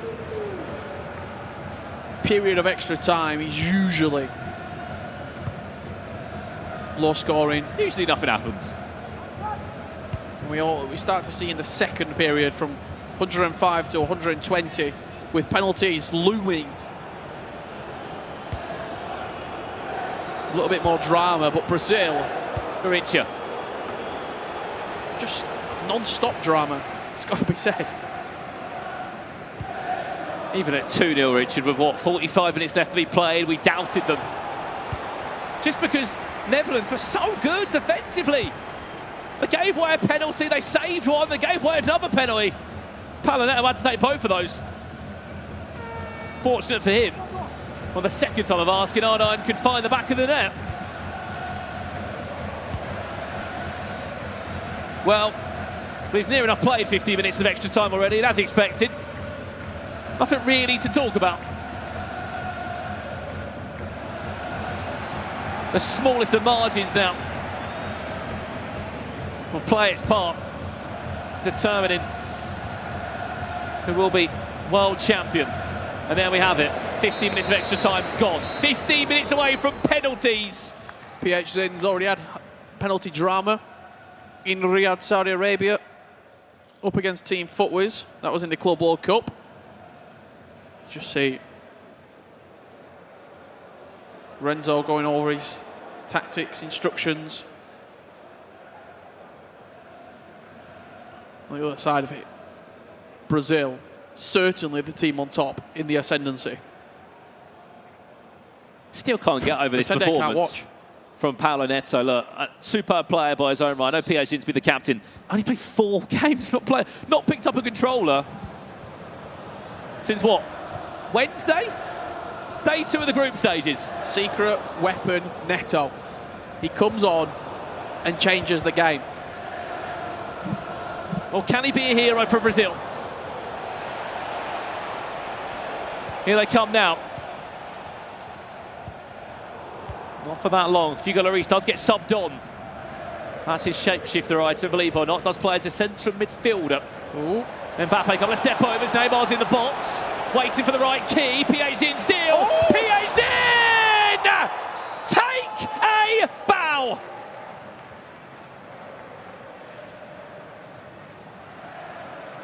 You speak about individual moments in 2v2 FIFA, Richard Buckley. Look no further.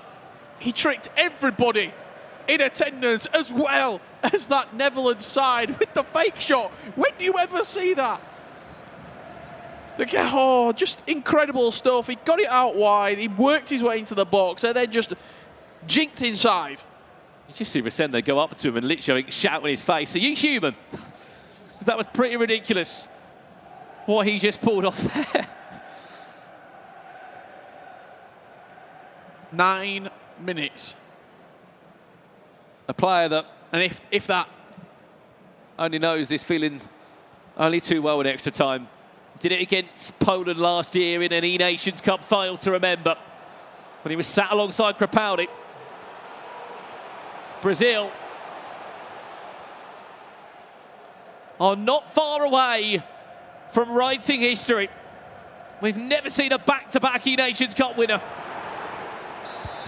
Are we about to see one here? 10 minutes for the Netherlands to show us some of that goal-scoring form.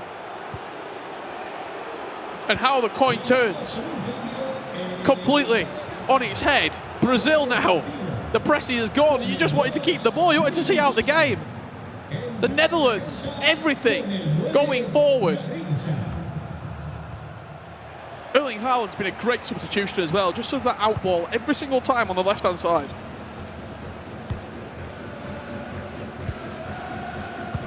Well, teammates outside of this, the two 18-year-olds. It is time to show what you're worth. Mani Bashir, Emre Yilmaz looking for an equaliser. Ball ricochets off Garincha on the way through. That looked to be a dangerous ball for a second. There's the aggressive press, comes off the head of Mbappe. Still in possession is the Netherlands, looking for an all-important equaliser. There's the step-overs. Here's Mani Bashir, reversal has to go, or two. That might be it. You might get one more chance if the ball turns over, which it won't. The running race, Neymar taking time out the game. They do not need to score again. Possession in their hands, the trophy near enough in their hands for a second year in a row. Added time to follow. What a comeback, what a story, what a nation this is. They did it last year in Copenhagen. They travelled to the Middle East with a comeback story like no other. Brazil will be world champions once again. Never write them out. What a leader. That man is on the screen. PhD, Resende, the experience. Paulo Neto, the secret weapon that you always need to have. And I think what you see there is a man that's been through all the emotions in the last 4 days here in Riyadh. Such a big substitution as well in between the two legs on the other sides. They can't believe it, and neither can we. 2-0 up, defending so well. Penalty save. Look at these scenes. That's what it means. That's what being the best nation on the planet when it comes to FIFA esports, and that is what it's all about. What a final. Brazil, if you've just joined, back-to-back 2v2 world champions, another E-Nations Cup win. No matter where the tournament is held, they will turn up, they will qualify. And by the looks of it, they'll win the trophy. It might have been a slightly different roster this time round, but the captain remained the same, the danger man remained the same. On the other side, as we said, the Netherlands, you've got to feel for them. What a tournament they've played. It's their best ever round in an E-Nations Cup. It won't mean much now, I know that, but still, what a team that's been put together, and a great example of just talent coming through year after year. And what a moment for Resende. He's at a historic FIFA esports season. When you look back, FIFA 18, FIFA 19, we've been there every step of the way, and it's always been, well, he gets to the finals, he gets to the semi-finals, but he doesn't get the moment. Last year in Copenhagen, he didn't get the moment to lift the trophy. This year, he is a pivotal part of this roster. 25 years of age for Resende as well. You question how many more days out is there going to be like this? He may have been to 2 E-World Cups, he may have been an E-Libertadores winner, but how about an E-Nations Cup winner? This one will be different for him especially. On the sidelines last year, yes, he was there with the celebrations, lifting the trophy, but this time he has played his part. Without any further ado, it's been a pleasure bringing you this grand final, but for now, it's over to Spencer Owen to crown this year's champions. Wow, what an incredible final. It's now time to crown our winners. It's my privilege to present to you the champions of the FIFA E-Nations 2023, Brazil!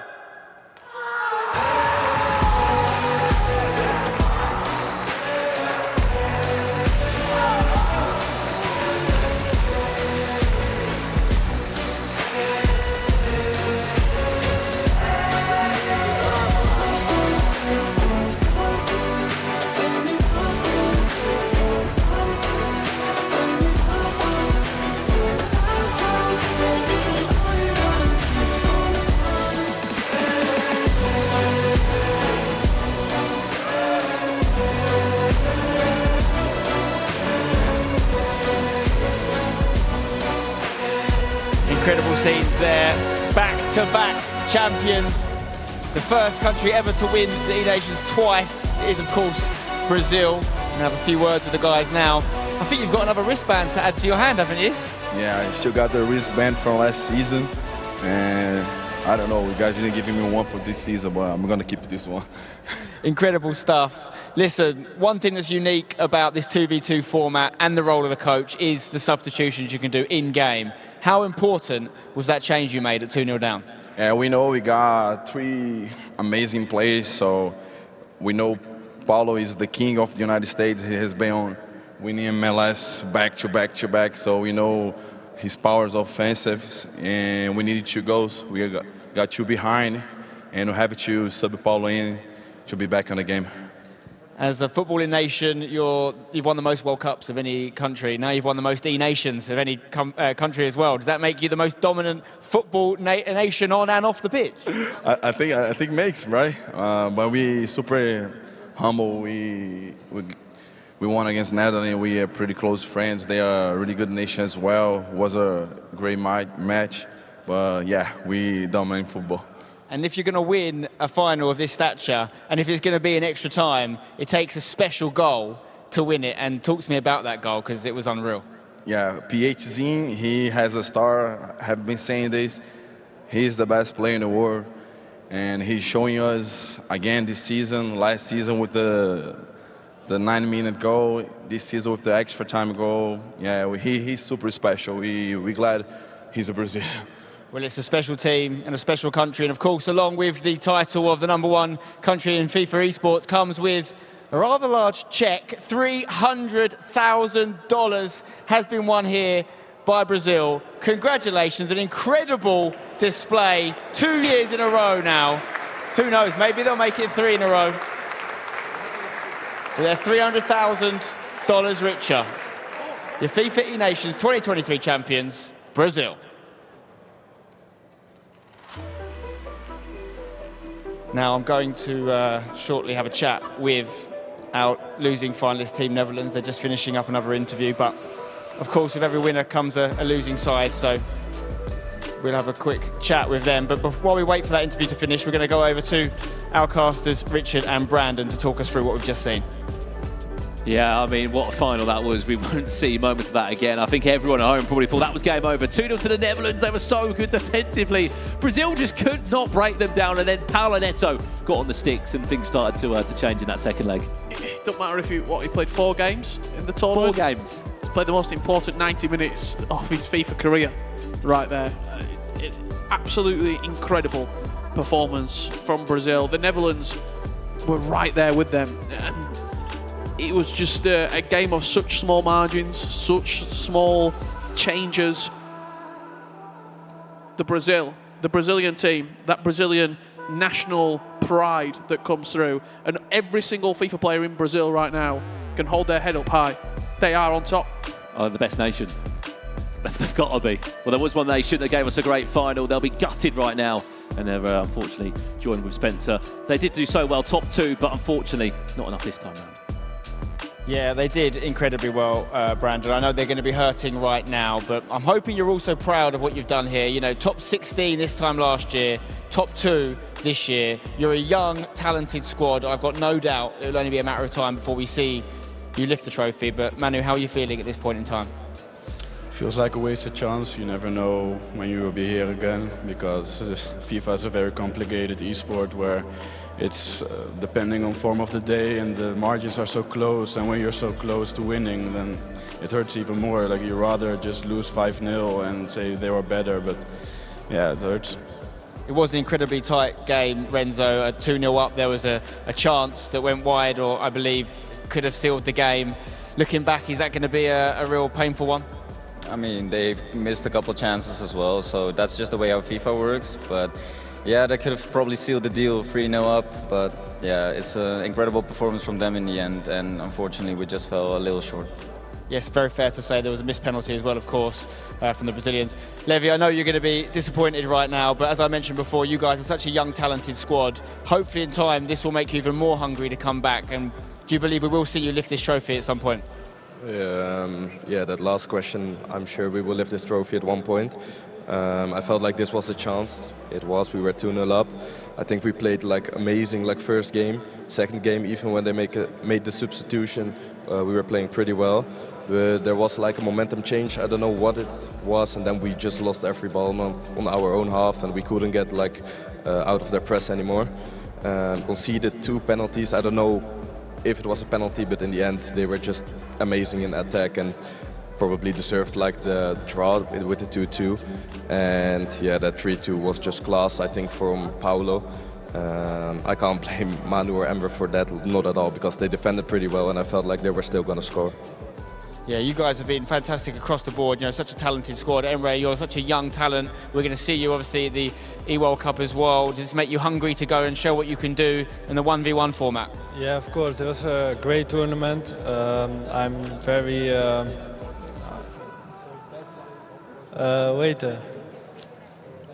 Disappointed? No. Zelfverzekerd. I'm confident for the World Cup. But just now focus on 1v1.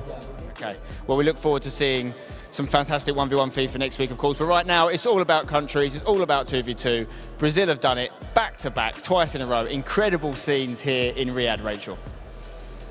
Yeah, it's a case of deja vu, isn't it, for that Brazilian side. Back to back world champions here, and maybe the coach Gabor there with his little wristband, maybe that was a bit of a lucky charm as well. He didn't get to have one this time out, but a massive well done as well to the team from the Netherlands. Oh, so close. I'm sure their time will come. I know they talk about, you know, changing games in FIFA, but they've done so well to get this far. So a massive congratulations for them being runners-up this year at the FIFA Nations Cup. But we have to talk about that Brazilian side, guys. They had a party once again here, didn't they, Mike? I mean, we kind of, on the couch here, it said, after that first leg, kind of written them off.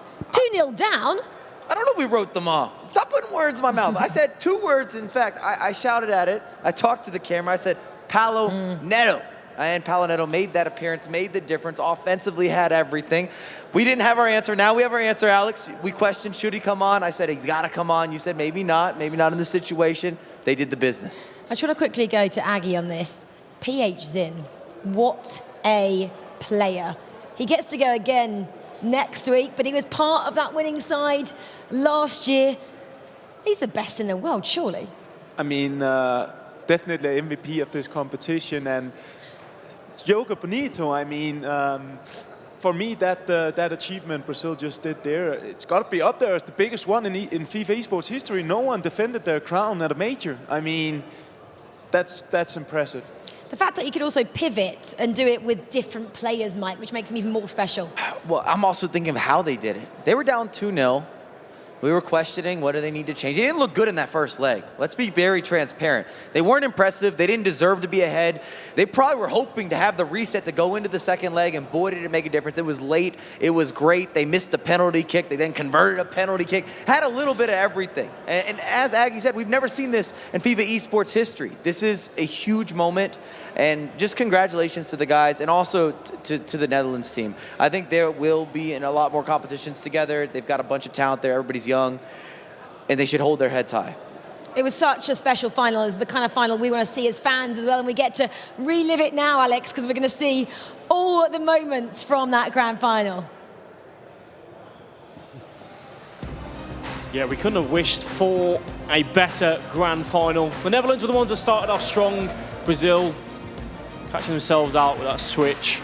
Big aggressive press from the Netherlands. They started strong. They started as they wished to carry on. Ronaldo just squeezing that one through. That wasn't all done there for them in that first leg. The fancy footwork, the step overs, lovely finish. And at that point, we were thinking, Brazil, have they got an answer back? They have indeed.